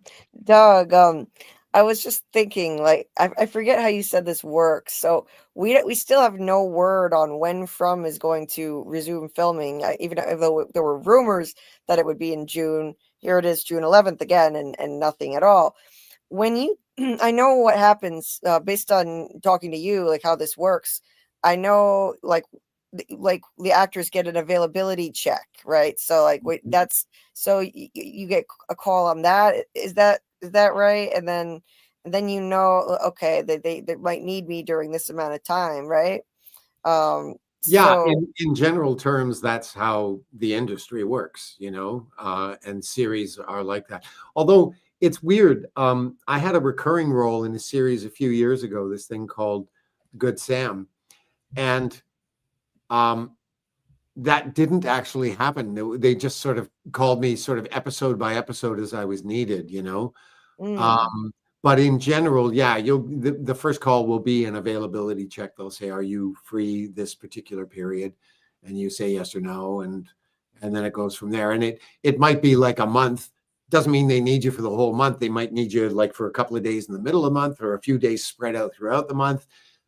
They're just trying to make sure that, they're trying to put their scheduling together and want to make sure that everybody that they need for it is available. Because I seen that Scott and Liz are signed up for a convention in Arizona, and I think it's in September. They're on the bill to be there. Huh. Really? So yeah, so me thinking if they're gonna shoot, they got to start shooting. I mean, if it's that soon, I mean, I'm figuring this is gonna be 2.5 months shoot, right? At least I would think to do the show. I think I suspect it will be longer than that. Okay. You know, the fact that they're going out there for a few days, I mean, that would be with that much advance notice, that would be a relatively easy thing for them to work around, you know. So if they're gone for a couple of days, that's not a big deal, you know. Okay. They just arrange the shooting schedule accordingly, you know, if those guys are needed, you know, or maybe this happened because they know that these two aren't going to be in that episode, you know. You never know. And when you get that call, I mean, that's something that you got to keep confidential, right? You can't tell anybody that you've got an availability check. Is that right? Or I'm am I not wrong really on that? sure if that's allowed or not. I mean, I would err on the side of caution and not say anything about it, but I don't actually know what the answer to that is, to tell you the Yeah, I truth. I've mean, never been in this situation before, you know. yeah, and I Yeah. think people when they film movies and they film, people know people are filming, and I'm sure that this is a big enough show that when people start gathering at the set, the local news of people will say From is back on they're starting their filming, blah blah blah blah blah, and stuff like that. That it'll get broadcast out in the ethos and stuff. That everyone's on set and From has resumed season 3, because you usually hear that, you know, on television shows like, oh, they just started taping the next season, and when the season wraps, they say, oh, they just wrapped on this season, blah blah blah, and everything. So usually that leaks out there or gets out there and everything else. I think in the case of Doug, it would be, they might want to keep it quieter for him because he's such an enigmatic character. They might not want to say if he's even, you know, they might not want him to say if he's going to be filming or not. So I mean, we could just suddenly up and lose you, Doug, for a while, and you know, we don't know when it's going to happen, really, because like it could be at any time, right? Yeah, and I mean, there is one exception to this, and that is like within the industry. For example, if I've been given an availability check for a chunk of time, my agents know about that. If other things are being cast and people are wondering if I'm available, then you know, it'll probably get passed on to them as well. I mean, that kind of stuff happens. But you know, beyond that, like I said, I've never been in this situation before, so I'm not exactly sure what the protocol is. Interesting. Well, we'll just have to wait and see, and we'll enjoy our time with you while we have it, and then and you'll have all kinds of fun stories from like behind the scenes on the set, maybe when you do have time to come back and see us, and obviously not say anything about the stuff you're not supposed to talk about, the actual the story itself, but yeah, I mean, we'll miss you when the time comes. We really will, because we love doing these. You know, I know everybody will miss you when you got to go do that, but we'll be cheering you on. I mean, I can't wait to see what they're going to do with your character. Like, I can't. I've been thinking more and more about it. You know, trying to come up with a theory. You know, I'm gonna make a video on it, like where they can go with this, because it's so hard to it's so hard to imagine. And yeah, it's gonna be you as the new arrival. I'm gonna go with that. Like, I think it would be a really cool twist that nobody would expect. Certainly not the townspeople. You just roll into town, you're glamored up to look normal, and we all know the truth about what you are. I would love it, and I would love it for you, because the more screen time, the better. You know, like the better for you, a meatier part. But either way, it's going to be a meatier part. I'm sure they're going to have to expand on your role more. Well, the fun thing about that scenario is that, you know, I essentially get to play two different characters, which would be cool, you know?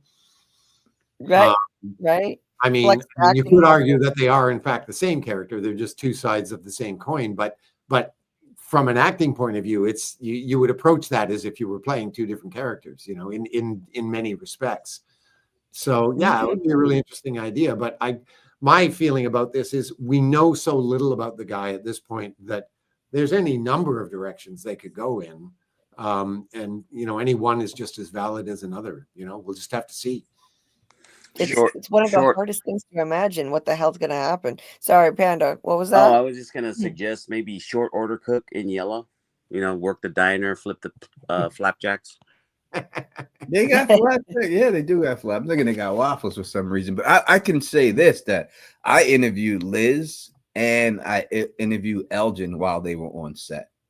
Like, so, you know, I had 2 interviews while they were filming and they were on set. They just, you know, and then specifically she was like, I get done filming at this time. I should be back in my trailer at this time so we can do it this time. And yeah, and as far as I know, that kind of stuff is cool. You just can't talk about the plot. You can't talk about the character, that kind of stuff, you know. Yeah, I all the questions, how's it going? How's everything? How's this filming been? Blah, blah. And, you know, she didn't give nothing. She said it's a really scary season. It's been real scary. A lot of action and stuff. I can't wait till you people see it. It's gonna be real great. And you know, just simple things like that and everything else. But yeah, so when Doug's out there, don't worry, Julie, he'll still be able to check in from the set. He'll be able to, when he's done shooting the scenes, to say hi to everybody. He's not just gonna go away and everything. He'll still be able to do that for you. Oh, that would be awesome. Yeah, because he's become just a member of our community here. He's one of us, and we appreciate it. We love our time here with him. So, and by the way, if anybody wants to enter, we got a little bit more time here, so we got a cameo giveaway. You can still type it in the chat if you want to win a cameo from Doug. Type this cameo, all lowercase. It's got to be all lowercase, #cameo, and I'll do that drawing. Doug, just let me know. I know you said you need to head out earlier. Just let me know, and I'll do it before you leave, because it's cool. It's fun to watch it draw somebody.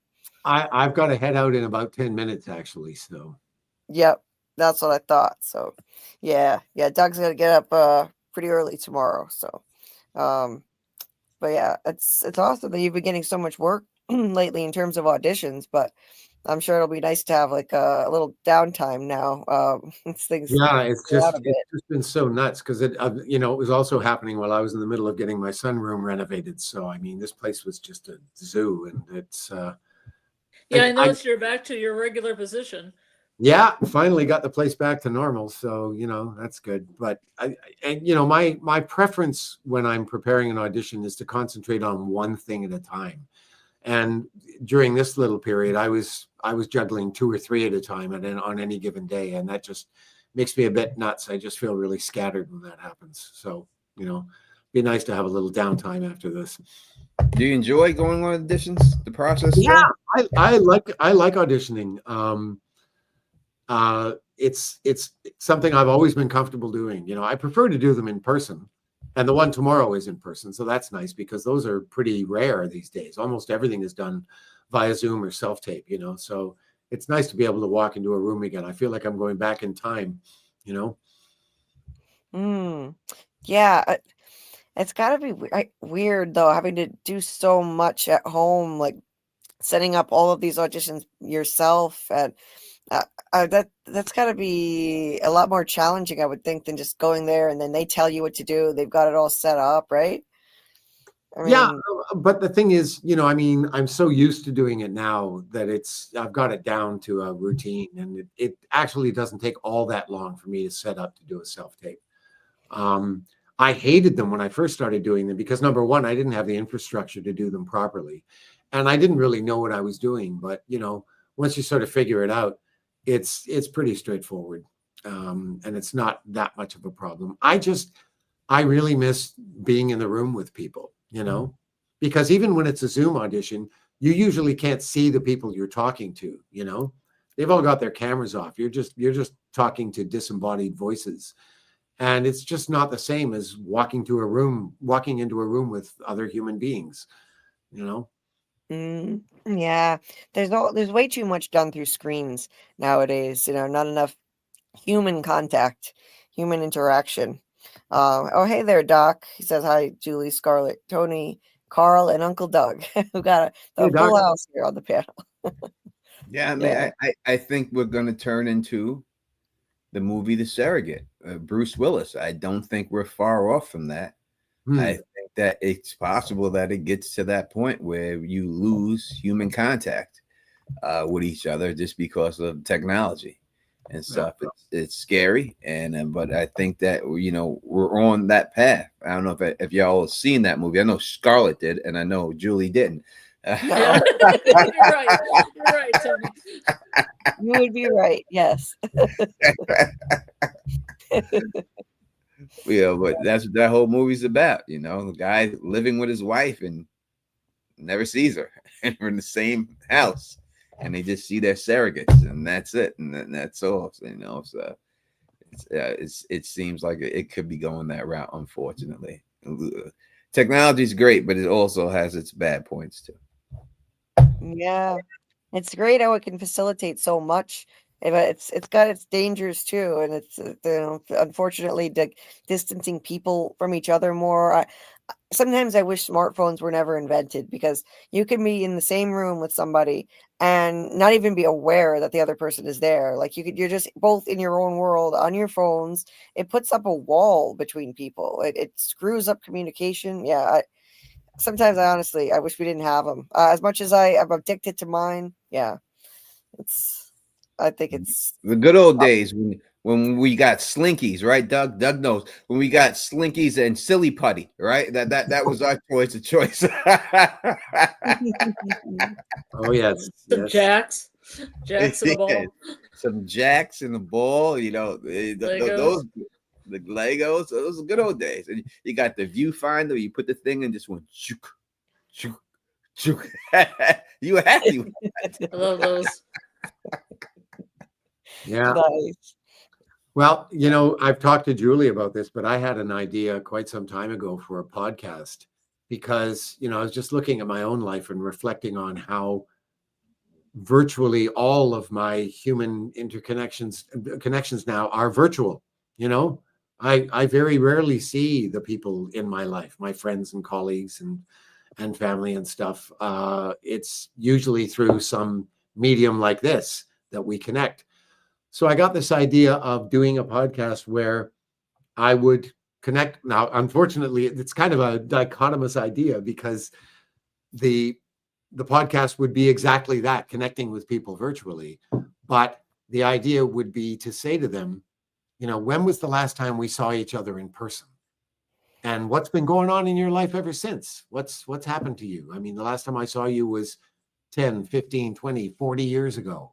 Tell me about your life, you know, just as a way to try and reconnect with people that I've lost touch with through geography or the passage of time or both, you know, because I think a lot of people feel this concern that, you know, they're losing touch with the people in their lives. Yeah, I agree. I think it sounds like a good idea. I think you do, because you think it's good enough. You know, I remember when my kids would call me or be around me on Father's Day. Now it's just Happy Father's Day, Dad, in the text, and that's what it is, and that's what accepted. And it's not like they're doing it to be disrespectful. That's just the technology and what's expected today. And it meant so much more when that was all away, and you physically get to see the person to say that to you in your face or and stuff like that. So it takes away all those interactions go away with this speedy technology.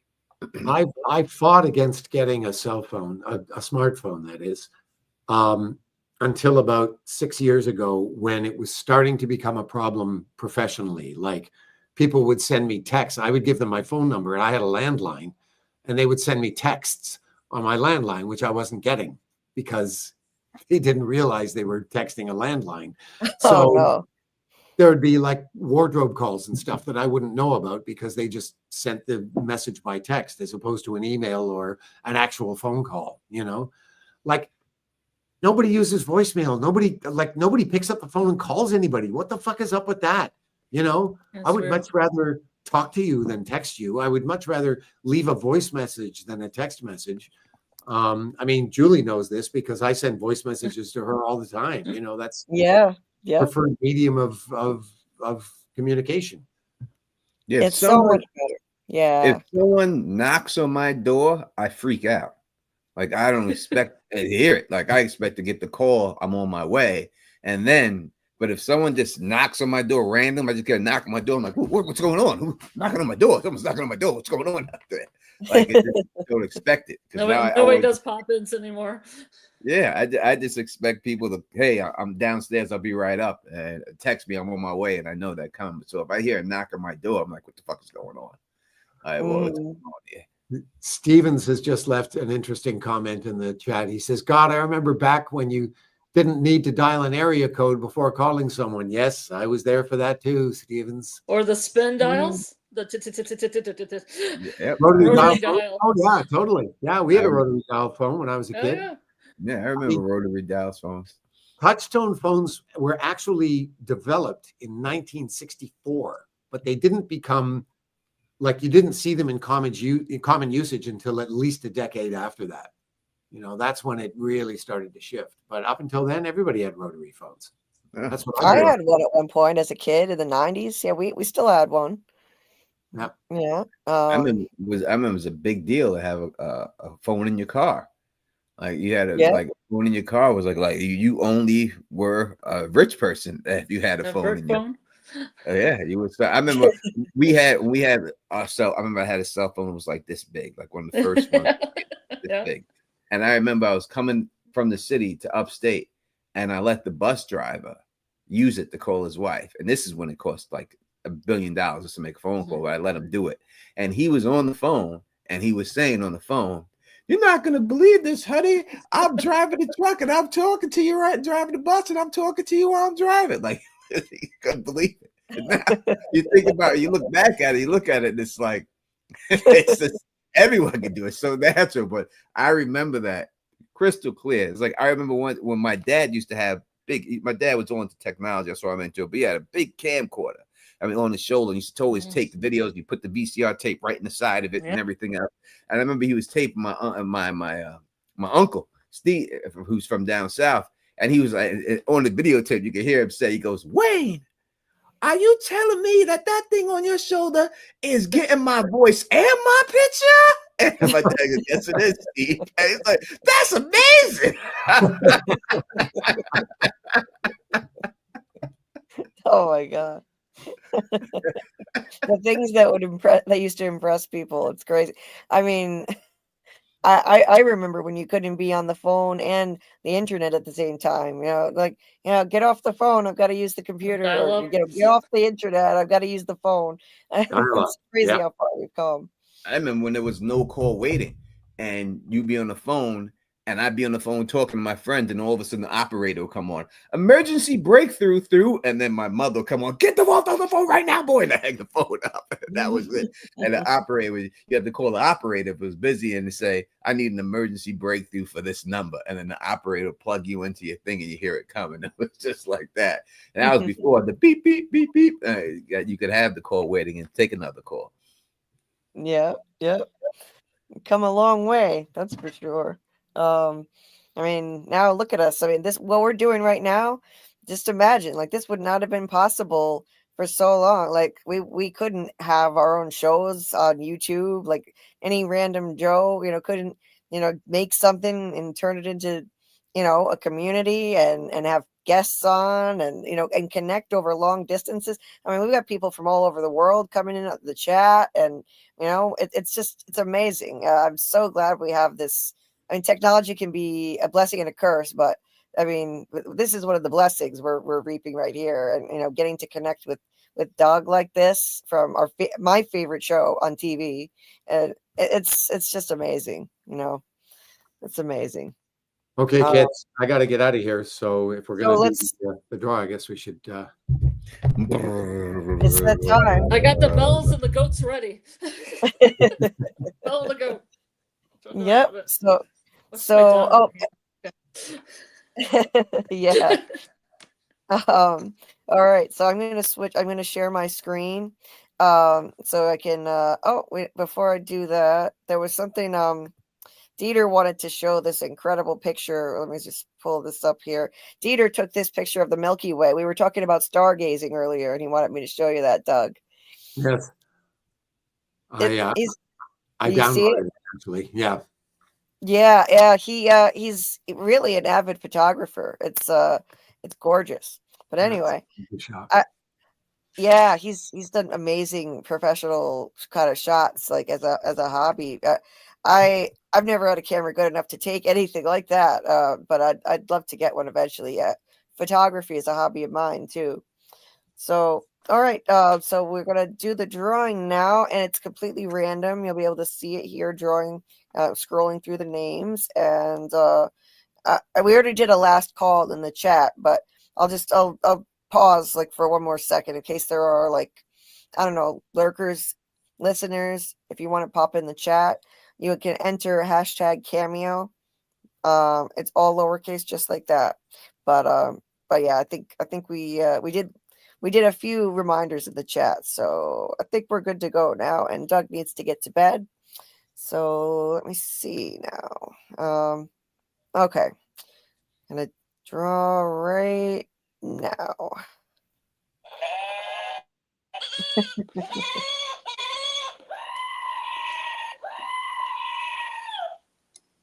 Oh, look at that. That's me. It's the person who sponsored the giveaway. On your own cameo, just me. That's awesome. Oh my God, that's great. It's just me. Yeah, Doc. She We're wants gonna you to pick again. She said she doesn't want it. She wants to give it okay. away. Now I wonder if I can Yeah, just hold on. you can't. Well, Just, Doc Were said you so there was serious a about drawing. that, just me? Can Doc join in this one? I'm trying to see if he can. Hold on. I don't know if once I draw once, if I can do it again. Hold on a Well, sec. I I'm think gonna stop also sharing. we should establish Lower whether C Justine too. was Lower C, serious when Doc. she said that. Yeah. Because Sorry, what? I said I think we should establish first whether she was serious when she said that, because she said LOL. oh, she did say, "Oh, all right." I think she was just making a Are you joke. being serious? All right. Well, we'll go with it then. There we go. Just me is the winner. Nope. She said yes. Pick again. Oh, okay. Okay, fair enough. Right. Just wanted to make sure that's what you actually wanted. Okay. All right. So I tried to go back, like, to redraw, like, I mean, to be able to like draw with new people in, and it looks like it got rid of the ones people already put in. So I'm still new at using this thing. And so everybody who's already entered, put it in the chat again. It's look, put it up on the screen, and all lowercase. Type that in. If you already did it, please type it in again. Because apparently I can't. Once I drew it, I wasn't supposed to go back. I guess I shouldn't have hit the back button. So I lost the ones that were already in there. Jesus. Yeah, there aren't any instruction manuals on this. There's really nothing you can do except just mess with it. So yeah, if you haven't entered, if you entered earlier, type it in again. I'll give you a minute. Doug, I don't want to hold you up though. If you need to go to bed, you can do what you're gonna do. Muncher Luncher, it's cameo, not rodeo, unless you're trying to be funny. Yeah. So I think let's see who else entered earlier that needed to type it in again. Let me see. Anybody that entered before I just drew, please type it in again, because I'm still learning how to work this thing, and the instructions didn't say anything about this. So sorry about that. We had some issues another time with Cameo because my laptop died. I mean, with the giveaway, my laptop died, so we had to restart it. It fell in between. Or we were picking things like here, which nobody knew how to spell, and nobody knew if they needed the cap not on. Yeah. So yeah, there are some bumps in the road sometimes. I'm looking to see if there's anybody who entered earlier who's not here. I'm just taking a quick scan up through the chat. Let's see. And Doug, yeah, please don't let us hold you up if you need to go to bed. No, we're good. Okay. Just looking to see if there's anyone who, because I'll enter on someone else's behalf if there's somebody who left already. Just scrolling back up here. Just give me a minute. Type that in the chat. It's a random drawing, so Everyone has an equal chance. Let's see. Did I miss anyone? Hold on. I'm trying to find where I said it earlier, and then we got a lot of comments here tonight. So, okay. Give me a sec. All right. So there's one right there. Oh, yeah. I think Michael already entered again. That's good. Carla Way. Carla Way was here earlier. I'll enter on Carla Way's behalf. So, because I don't think Carla's still here. So, Yeah, she was here earlier and stuff. so if it draws my name, then Carla will win. All right. So I'm typing it in chat. See if anyone else is here. I think Gabrielle is still here. Gabrielle entered. JT Moore entered. Let's see. Yeah, Doug. Doug, would you mind entering on someone's behalf too? Sure. So let's On see. whose behalf am I entering? So I think Shadow Skulk already left. So let me. Yeah. So you just enter it in the chat, and I'll figure it out, Doug. But I think Shadow Skulk already left. So I'll do an entry for her. I would appreciate it.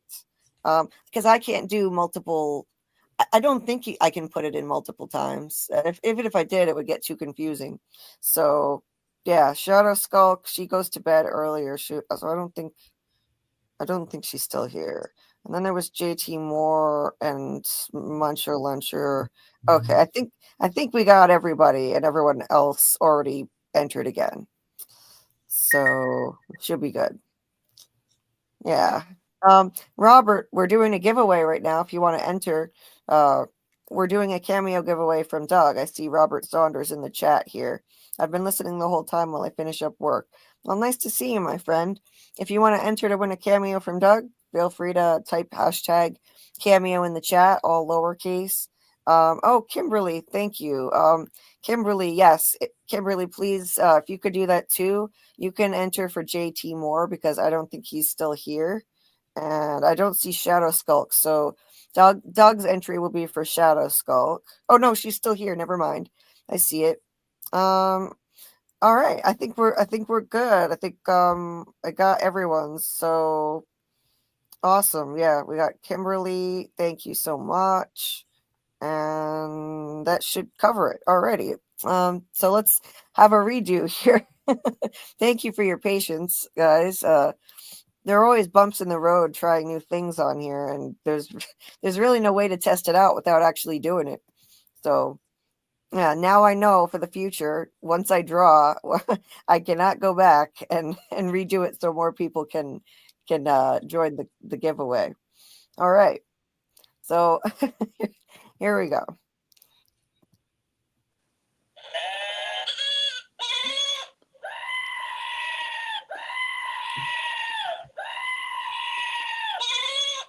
Oh, look at that. Look at that. Oh, Who's that? That must be one of our listeners who's not normally in the chat. So hello. Welcome.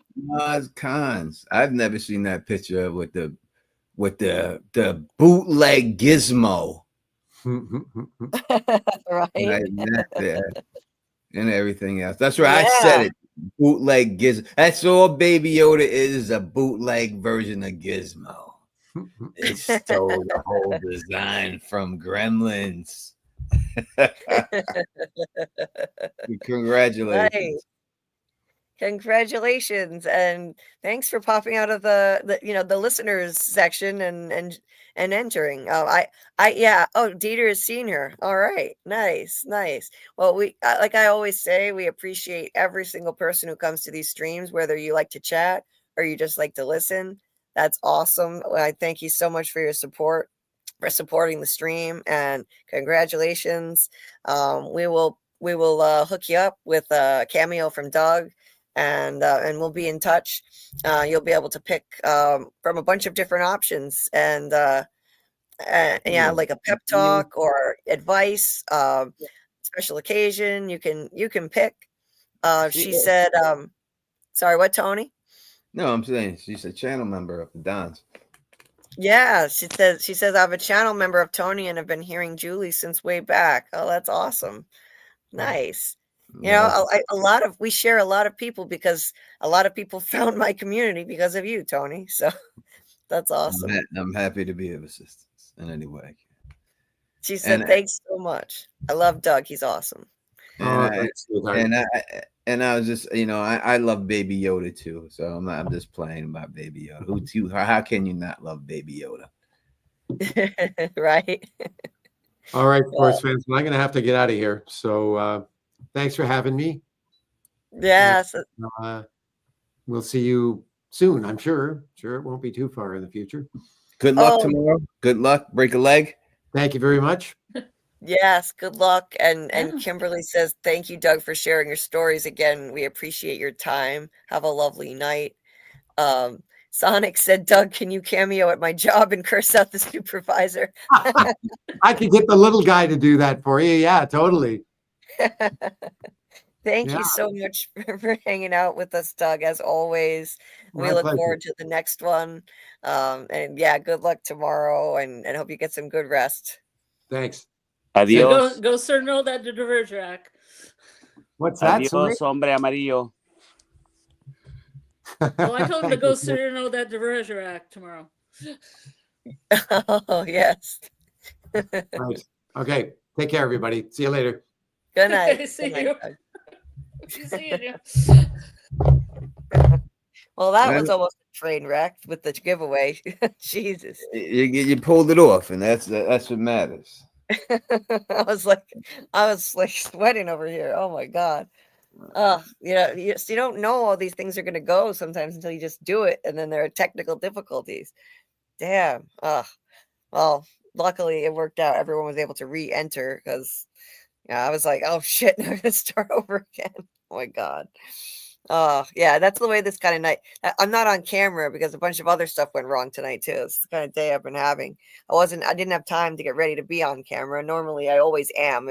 If I know I have a guest like you, Tony, if I know you're coming or if I know Doug is coming, then I'm on camera. But yeah, it's been a train wreck tonight, but we pulled it off in the end. It seems like the style of your channel that people just don't be on camera. And that's the way it is. A lot of channels are like that. I like when Gray Area comes on, like I gotta tell her, like, you can't come on unless you're gonna be on camera. Like, yeah. If you can't be on camera, then we'll do it another time. I don't know, but I understand it's so much easier because when I turn the camera on, you can kick your feet up, you can do whatever you want, you can cut your toenails and shit. Right. Do whatever you gotta do. So I understand. How do you know what I'm doing? Lord. Yeah, I've been doing that the whole stream. Yeah, yeah, you could be, while other people are talking, you can be stuffing your face with food and no one would know, like, yeah. For me, it's just, I'm not afraid to be on camera. When I started my channel, I was too afraid to be on camera and self-conscious, not confident enough, but it's just a matter of convenience. Like it's just as a woman too, you feel more pressure. You got to put on makeup. That's always been a hassle for me. It's not something that's easy for me to do. So, women have to go through more, like guys. Yeah. You could just, throw on a nice, a short shirt like you, Tony, and turn on the camera and you're good. But do you think Phil doesn't have to condition that hair of his to get it looking so luscious every time he comes on? You don't think he has to go through the Pantene Pro V treatment or get the Kurt Plus black bounce in there? I bet there's some maintenance for him. Yeah, you got a good point. Some guys have to go through some work to be camera ready. I don't care. I'm just here to talk. I ain't worried about what I look like, and it is what it is. I just keep talking, and that's just the way it is. And hopefully, people just laugh when I talk. That's all I try to do. No more than that. Well, that's always a mission accomplished with you, Tony. You always make us laugh on your channel, here, wherever. I try my best. And just funny shit happened to me in my life, so I had to laugh about it too. So right. So I know Julie's ending early. I know she said she's getting out of here when Doug got out of here, so that's probably right about now. Yeah, we're gonna wrap it up pretty early tonight. Ooh, this is actually happening. This is it. So I'll tell y'all people in the I'm chat and everybody. surprised. I'll tell you people in the chat and everyone. I can rock probably for an hour more. So if you give me 10 minutes, I will set up a stream and I will come on and I'll chat with y'all because I know y'all used to staying up to 3 in the morning with Julie. I will stay up with you It's for like an a hour surrogate. more and to keep you company so Julie can get out of here early and she can actually get herself some rest. So I will set up a stream and I'll put it up and I'll go up in about, let's say 12 o'clock and stuff. That I'm sure Julie will wrap. You'll be done by then, all right? 10 minutes. Yeah, I mean, I can do that, or if you want to hang out and talk, I can hang in a little longer. It's up to you, Tony. Don't flip the switch. You had a plan. Yeah, Julie. Yeah. Julie. This was your plan. You're gonna stick to it. 3 to 1, Julie. You're gonna get out of here. You're gonna get yourself some rest. You're gonna catch up on your sleep. You're gonna do your thing. The Don, Pan, Scarlett, they're all welcome to come on my channel. They can come back on, and we will hold it down over there for you. You can just sit back and watch, and just relax. How about that? All right. Oh yeah. You know me. It's hard to stick to things. Like Julie, this will be your record-breaking stream, but on the other end. This is your record-breaking shortest stream. Shortest stream. Yeah. Yeah. I said it's going to shock the hell out of people. This is not going to be a marathon stream. Technically, wasn't our shortest stream like 2 minutes because we had to restart one time. Yeah, actually, yes. Yeah, that's a matter of fact. Yeah, because I accidentally ended the stream after about 13 seconds and we had to start a new one. So I don't think we're ever going to beat that record for shortest stream, but that one doesn't count. Yeah, I think the shortest I've ever done is probably maybe 4 hours. It's definitely not under 4 hours. So yeah, people will be shocked. Sonic, yeah, no, can't plan a heist. Always changing mind too much.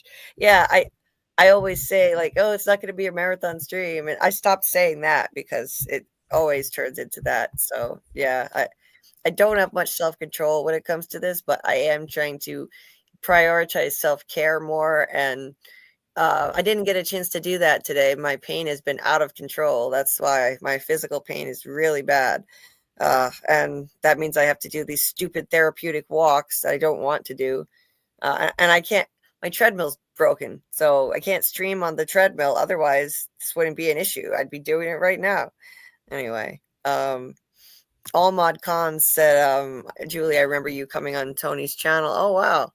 To show the pics you took in Maine that were the same as Tabitha in the window. Actually, thank you for remembering that. That's awesome. I think that was actually Real's channel. And Tony and I were guests, but yeah. Yeah. It was a joint stream, so it was my channel too. It was a simul stream. Yeah. Oh, I didn't know that was simulcast on your channel. Cool. That was wow. I had no idea. So I was on your channel too, and I didn't even know it. That was the first time that I would have been even more tripping out if I had known that. Like I was already nervous just being on the same panel as you for the first time. It was like stage fright. I am that. I'm harmless. I'm harmless. So I guess there's two things, right? The way me and Phil's I've learned a lot from Phil and everything else. But the way I look at it is like, it's different between being on a panel and actually being a host, right? And I think you have different duties when you're a host. So when I'm hosting and I have people on, my job is to make everybody look good. If it's just me, then I just do me, right? But my job when I'm hosting is to put the focus on the guests that are there. And that's what I try to do anytime I have people over. I always try to make sure that they have their moment in their spotlight and everything else. When Johnny Carson hosts shows, he doesn't keep it about Johnny, he keeps it about his guests, right? So that's the way I always look at it when I'm hosting things and I put people on. I try to make sure that they can get their stuff out and everything more than me, because people can hear me anytime. So that's the way I look at it when I try to host stuff. Yeah.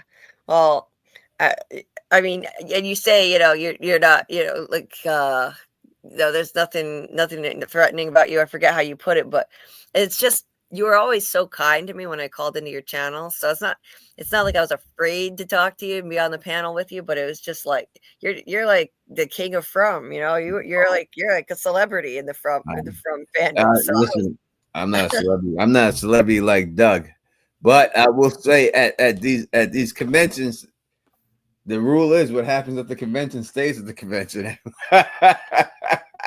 yeah, those are the rules when you go to the cons. What happens at cons stays at the cons and stuff like that. So there are interesting stories from cons and stuff like that. And maybe I will tell a couple of them in the other stream right over there and stuff when I met Gray and Quinn and everything else, the shenanigans that he got into while we were down there and stuff. And it was a lot of shenanigans. Because when I go in this stream, whatever I do, I'm deleting it right after. So I'll say it. I don't care. And nice. Stuff. All right. I will set that up. I will hold you two, Scarlett and Pan, responsible to not allowing Julie to stream past 12 o'clock. All right. Y'all get her out of here. Y'all get her out. Sometimes you got to be saved from yourself. Sorry, Tony. I was getting a drink. All right. So y'all, again, Scarlett and Pan, y'all invited to come on the stream. If you want to come on the stream, I'll put the link in the description. When you pop on the chat, I'll put the link right there, and y'all can pop on, and we can continue and stuff like that. All right. But I thank you for having me. I'll see some of y'all in a little bit. Let's allow Julie get some damn rest finally. Yeah, you are always welcome, Tony. Anytime, you know that you're always welcome here. Anytime you want to hop on, we love having you here.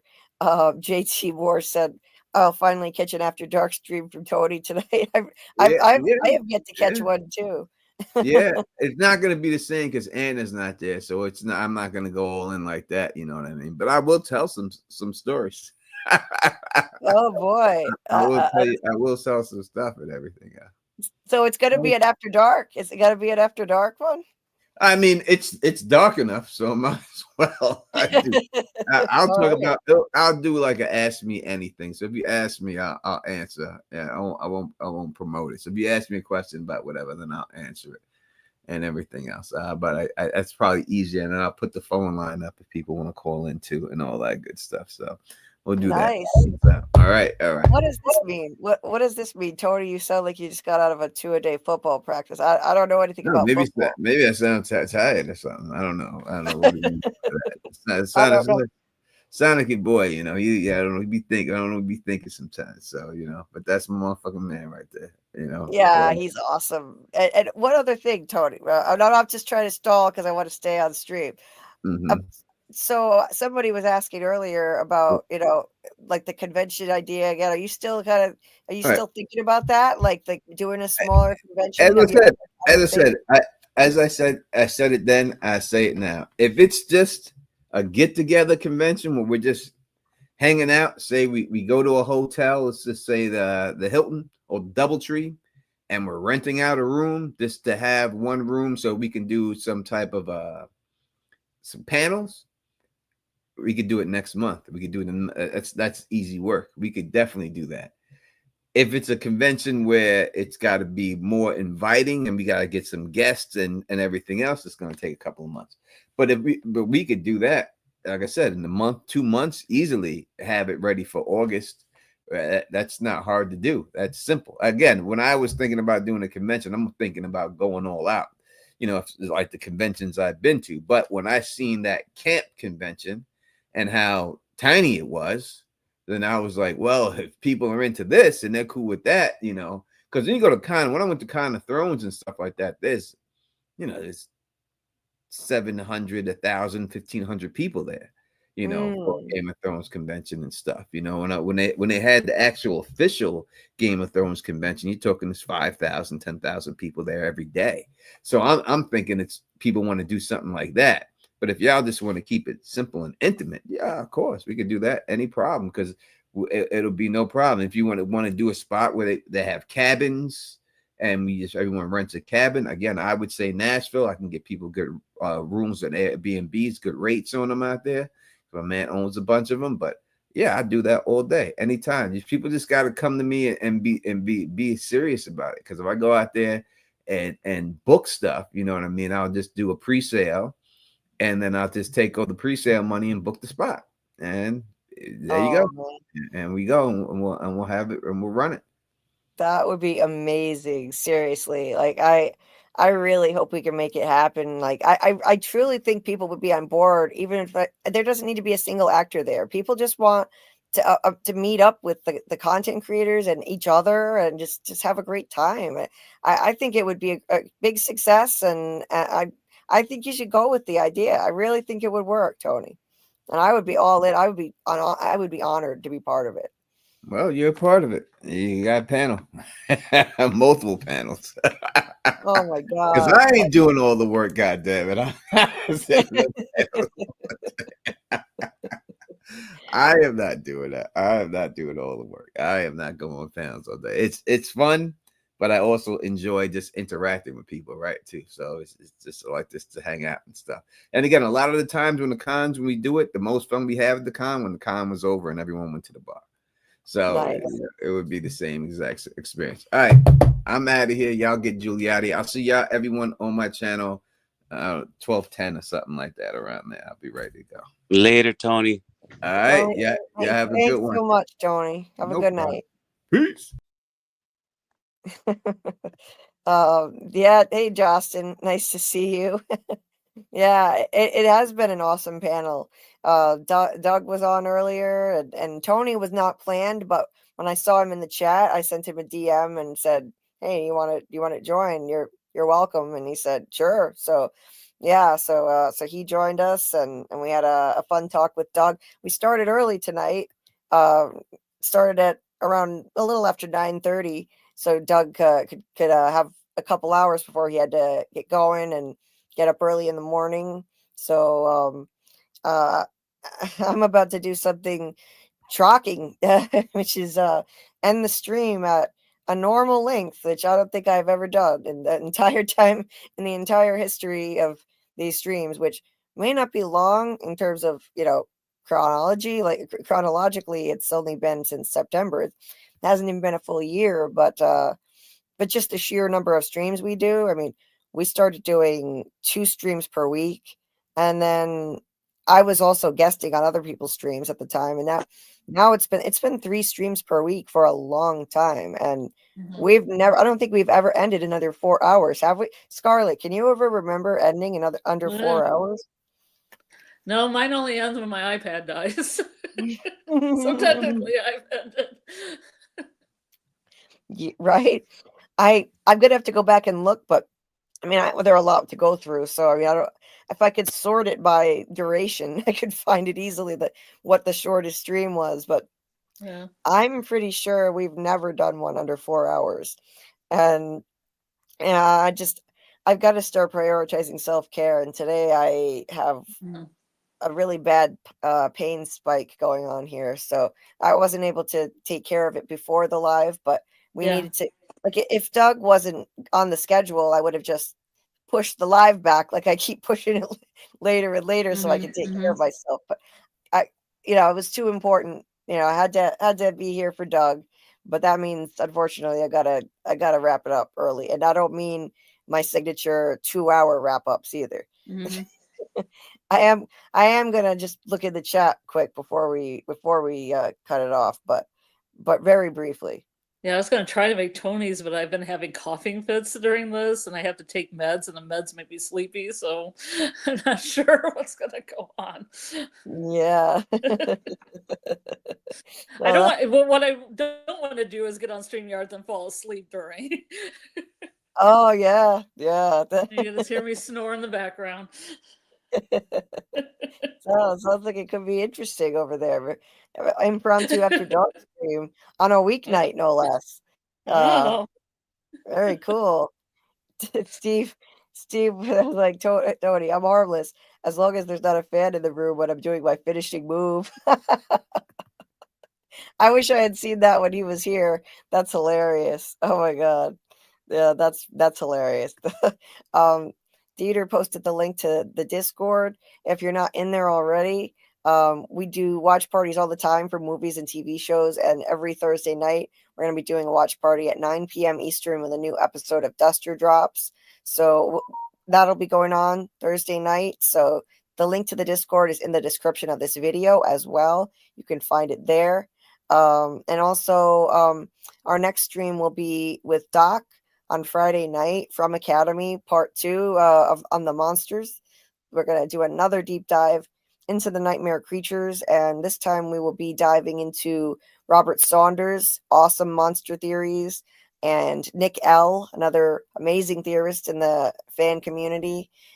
We've got amazing theories that they submitted in the Discord. We're going to discuss them. We're going to get into more of Doc's research on the monsters, and so if anyone else has theories that you want us to discuss and you don't think you can make the live or be there for the whole thing, because we're going to start at 11:30 p.m. Eastern officially, and when Doc joins, we'll really get into it at 12:30. So that's pretty late for people. So if you have any theories you want us to discuss and credit you, then you can watch the replay. That's what Robert and Nick are going to do, because they don't stay up that late. So they already did submit theirs. You can go in the Discord, look for the From Academy channel in my Discord. You can share your monster theories and we'll discuss them on stream. And then at the end of it, I put timestamps in, so you'll be able to see where your theory was discussed. I'm going to do that for Robert and for Nick. So you can watch it on the replay. And it's awesome. We had such a great discussion on the monsters last Friday. So in fact, it was so fascinating, and people had so many great ideas in the chat that we wound up not even covering as much of Doc's research as we expected. So we're going to stretch this to at least 3 weeks. So 2 more weeks of that theme. It's a fun one to talk about. Everyone has amazing theories. So yeah, that's Friday night at 11:30 p.m. Eastern is when we're going to start. Also, I still have a Handmaid's Tale video to put out. I finished editing it. All I have to do is just release it. So I'm going to be doing that. Actually, I'll probably just do it during the night tonight. So if you watch The Handmaid's Tale, or you know someone who does, please share the video. I'm going to have trouble getting into the algorithm because it took me 2 weeks to get it done after the finale. So any help would be appreciated. If you see it pop into your notifications, please give it a view. 30 seconds counts as a view, even if you don't watch the show. Helps it get into the algorithm so people who do watch it can see it. Hit the like button. That also helps with the algorithm. And then the third thing, if you just throw a comment in the chat, could be as simple as just an emoji. Any help would be greatly appreciated, because it's going to be tough to get views, seeing as it took me so long. But I had a lot to say about that masterpiece of a series finale of Handmaid's Tale. So anyway, that's going to be coming out in the next few hours, and I'm going to be working on a Duster video. We're in the mid-season now, so keep an eye out for that. I'm going to discuss Duster. What we think is going on here is Sax actually guilty of having Joey, I guess, knocked off. Whacked. Whacked. That's the word. Whacked.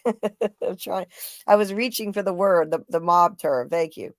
So yeah, I'm going to be working on a Duster video, and next Monday we'll have another Duster live, with Panda Kalima here, and Scarlett, however long she's able to join, we'll do that too. I might join later. I'm not making promises, but I might join later if I still got some energy. Yeah. No worries if you can't, but and we are going to get, whatever you can do. I know you're busy, Scarlett, and juggling a lot. And also, we are going to get back into the From Rewatch. I know there might be some confusion. Sorry, I did say we were going to do it tonight, but because of my pain level, I just couldn't fit that in and have Doug on. And we don't know how much longer we're going to be able to have Doug join us for these lives, but we have loads of time to finish the rewatch. So I figured, all right, we gotta have some time with our awesome friend Doug Hughes. So we will, I promise, we are going to continue the From rewatch, but for now, until I get a replacement treadmill, and I've got to keep the streams a bit shorter, I can't, because normally I would get on the treadmill and that would help, but it's dead. So yeah, well, right now, if Doug is able to join, we're going to be continuing with that, and we'll pick up the rewatch when I get a new treadmill or when Doug can't join us, whichever comes first. So no drops on Doug in season 4, Justin. No news yet, but we will keep you posted if we hear anything at all. Steve, you've come so far from the days of falling asleep on stream. Thank you, Steve. Not one of my finer moments, I gotta say. Then Tony was trying to call you, so was you snoring and then just the ringing of the phone. Indeed, yeah. Not I one put of on my my tennis shoes and I ran to school. I ran down the street to go to work. Yeah, you stayed on literally. Then I was blamed. I was blamed for you not getting offline. No, it was. I'm teaching. It's 8:30 in the morning. It was, yes, it's not your fault. This is not a paid job. You had to go to your paying job. That's definitely not.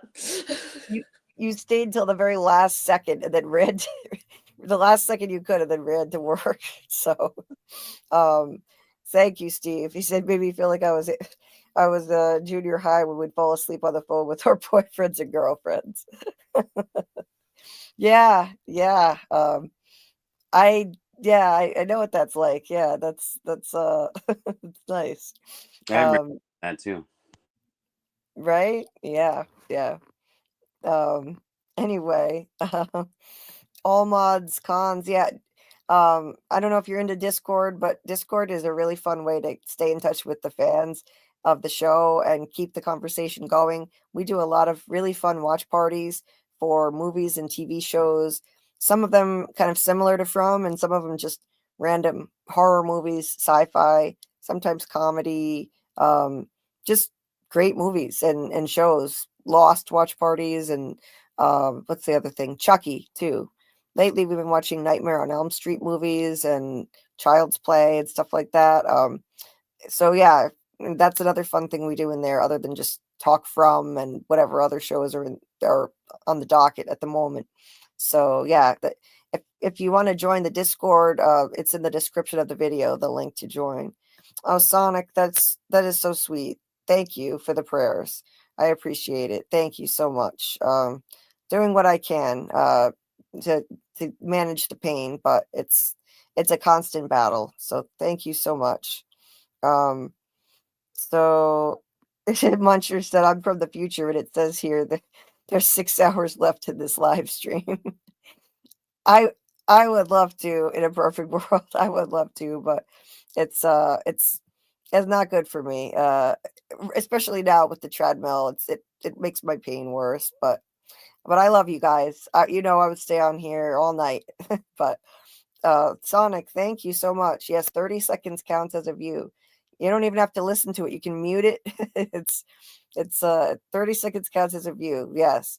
And if you leave it running for a few minutes, it's actually even better for the channel. You kind of just leave it in the background. It's better for the channel, but even 30 seconds will count. So thank you very much. So let me see. Did I miss anything else? How short are we from treadmill? Justin, I'm not sure yet, actually. I'm still pricing treadmills. I'm looking around. Not sure, but Justin sent me an unbelievably generous donation for my treadmill to get a replacement, and I already said thank you, but I can't thank him enough. It was incredibly generous, and he's an amazing friend. So and yeah, if anyone is so inclined, Dieter did post the links here. I know times are tough and money is tight, so I'm sure like most people have every dime accounted for these days, and I understand it. I'm living it. So but yeah, these are ways you can support the channel, and any amount is truly appreciated. Anything at all it all adds up bit by bit, so there's a Cash App and a Venmo. The links are in the description of the video. And there's also this PayPal that Dieter set up for me. And if you comment that it's for me, then it goes to that. We also use that to reimburse him for the cost of a laptop that he fronted the money for me. But yeah, if you wanted to go toward the treadmill, then you can put a comment for me. Need a live-a-thon for the treadmill. Yeah, Justin. Yeah, maybe I could do that. You are an amazing friend. Thank you so much. Hi, Tabitha. Nice to see you. Yes, yeah, I'm loving the watch parties. And Justin's been with us there watching Chucky and Lost. And we're going to do more of that this weekend. We still haven't decided on a movie yet for this weekend, but we will be doing a movie Saturday night. And then we'll watch some Lost or some Chucky for sure. We should do Roxanne or Who Framed Roger Rabbit. Both of those yeah, are good. Roxanne. Lighthearted summery fare. Yeah, with Roxanne. Did someone mention that earlier? I feel like. Yeah, Doug did. It's got Steve Martin in it. It's a modern adaptation of Cyrano de Bergerac. Oh, okay. Yeah. I think I actually may have seen that one. That's one I definitely saw that, I think, at one point. So yeah, Tabitha said, hi, love. I hope you have a good night, lady. I actually can't sleep, but I'm trying to make myself hopped on and you guys are getting off. Yeah, we're making history here. I'm just making my way to the end of the chat. Tony's opening up a live, so anybody in the chat that wants to go over the Tonys, he's probably starting in a little bit or has started. Yeah, so I need to. So the party can continue if you wish. You can keep the party going. Thank you so much for popping in, Tabitha. And yeah, if you want to keep the party going, head over to Tony's stream. He might have already started now, actually, because I had to, catch up with the chat here before I head off and announce everything that we've got going on. So, thank you, Dieter. I hope to meet you too one day. Hopefully we can make that happen. You're an amazing friend. Friendships are no less valid just because there's distance, though. You can make amazing friends. I've made the best friends in my entire life online through this channel. Better than any friends I ever had in person, and that's not hyperbole. So anyway, yes, the party is always here, indeed. Party is always here, Tabitha. So anyway, yeah, we'll do a watch party at 10 p.m. Eastern on Saturday night. We don't know for what yet. We've got to pick a movie, and at some point this weekend we'll watch some Lost too, maybe after the movie. So yeah, it's gonna be a little trickier for me without the treadmill, so I might have to break it up and do some Lost Sunday night. We'll keep you posted in the Discord. Anybody who's in there, I'll do an announcement and make an event. Okay, I'm gonna shut up now and go take care of myself, and I appreciate you guys so much. Oh, Tabitha, yes, we all need to meet up together and have dinner. Yeah, Tabitha, congrats. She just started a new business with somebody, and she's she said something about being able to get discounts on travel stuff. So that's so sweet of you to say that and think of us. You are amazing. Thank you for being a part of this community. She said, I will make it happen with all my awesome agent deals with my new business. Haha. Nice. Thank you, Tabitha. You're lovely. Yes, Kimberly, I will go take care of myself. I actually have to go walk outside in the dark right now, which is admittedly not taking the best care of myself, but my treadmill's dead. I have to walk to keep my pain under control, and there are no 24-hour stores open anymore. That ended with the pandemic. So outside in the dark it is for me. I've got my trusty mace and my I was going to ask you if you had mace. I do. Some brass knuckles and some mace, Julie.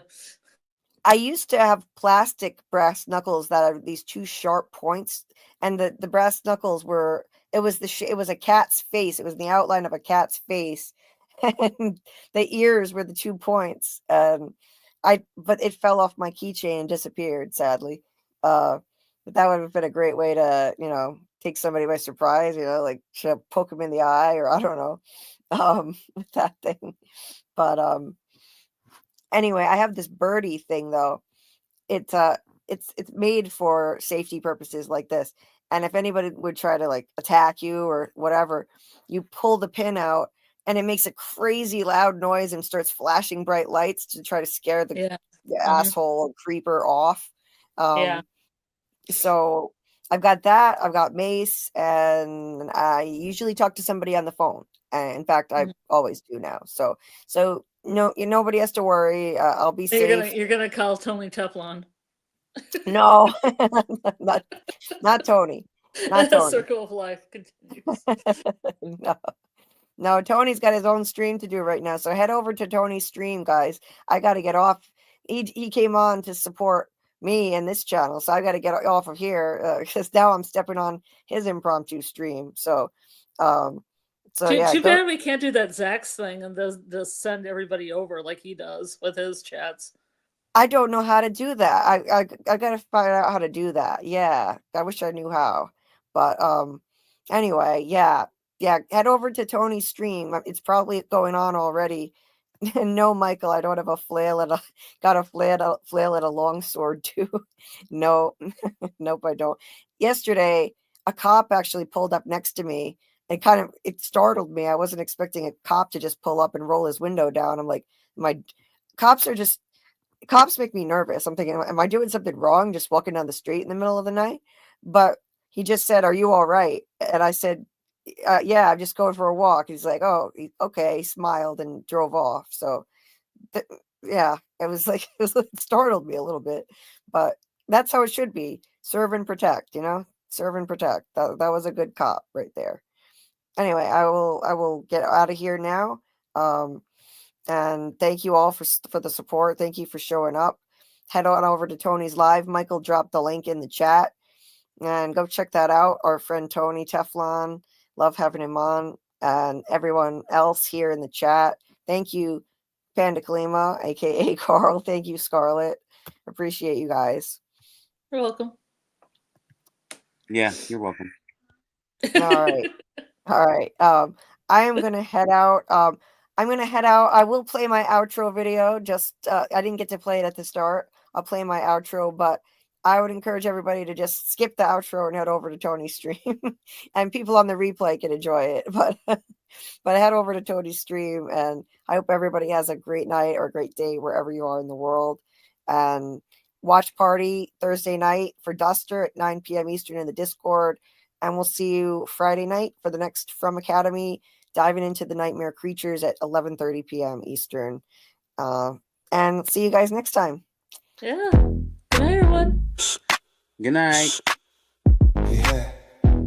That's a theory creaking open, baby.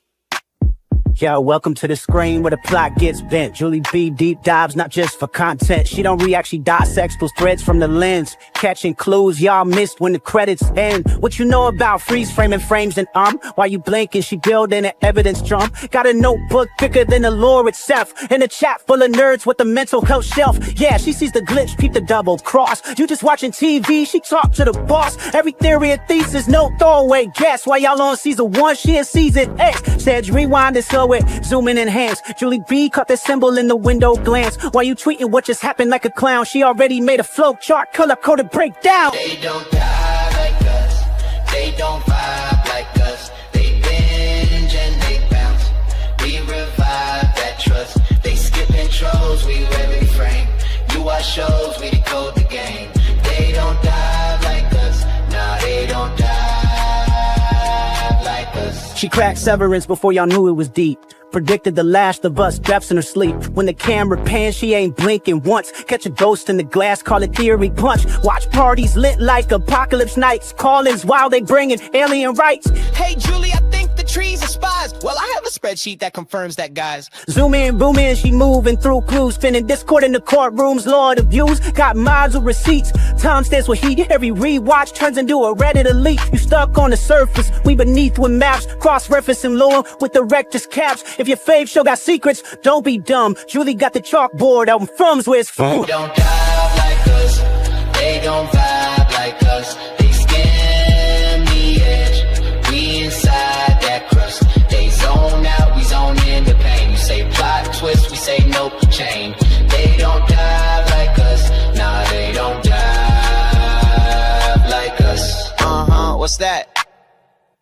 That ain't a blooper, that's a plot thread. You thought it was a shadow? She thought it was a coded message from season 3. And she's probably right. Step this way if your mind's unbent. Step that way if your theories pay rent. Say Julie B, deep dive queen. Now zoom, scroll, theorize, pull. Ain't no rabbit hole safe once she got the cloud.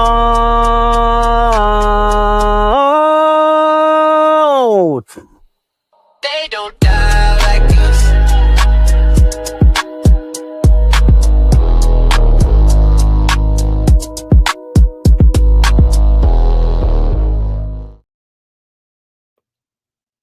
Okay, I said that was going to be my sign off, but I had to come back and say one more thing.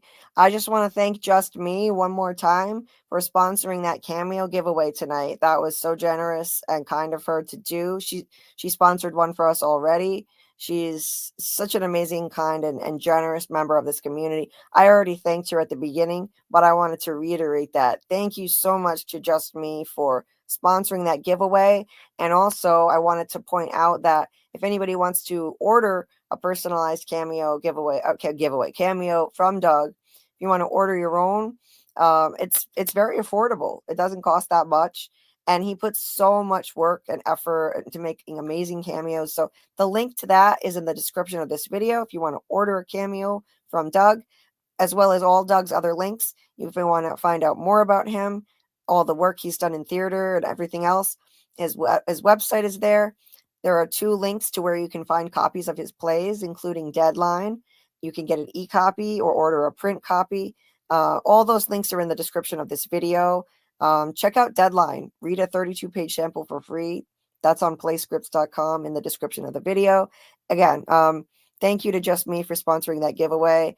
And yes, Justin, it's epic. I'm obsessed with that intro my friend Grant made me. It's amazing. Shout out to Mr. Grant Gregory AI. Subscribe to his channel. The link to his channel is also in the description of this video. He does amazing work with AI. I'm so thankful he made me that. I just love it. I'm still not over it. Like Justin said, I thought Jeremy's outro was the best on YouTube until this, right? I'm just in love with it. It's amazing. It's like, it's hilarious, and it's a bop. Like he created an actual bop that is in the style of Kendrick Lamar and not like Us, which is, I mean, I'm obsessed with it, as everybody knows. I won't shut up about it. And I'm going to be partnering with the JH Review on his rap channel to do Kendrick Lamar content, by the way, which I am super excited about. We're going to be actually going through each of Kendrick's albums, and I'm going to react to them as a new fan. I am so psyched about it. I've been wanting to do Kendrick content for so long, but I'm too new of a fan to do it without help from a veteran who knows what he's doing with this stuff. So yeah, I'll keep you posted on when that's going to get started. Anyway, Yeah, his I'm name, really psyched. by the way, if you didn't know. What? I said his name's Justin, by the way, if you didn't know. Yes, his name is Justin, but his channel is the JH Review. His rap channel is the JH Review 2, as in TOO, all one word. And so I'm going to be, I'll talk more about it on the next live and share the channel link and stuff. But we are going to be going through each of Kendrick's albums, and I am so excited to do it. So anyway, yeah. So go over to Tony's channel now. I'm going to shut up and head out of here. Thank you so much, guys. Appreciate you all. Yeah, his name is Justin. Yeah. So yeah, and it's thanks to Dieter. Dieter invited the JH Review onto one of my streams on an impromptu basis, just randomly, and he joined.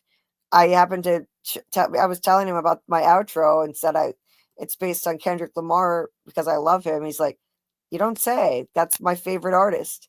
And yeah, the next thing I knew, he offered to do content with me on his rap review channel. So stay tuned for that, and have a good night, Justin, and everybody else.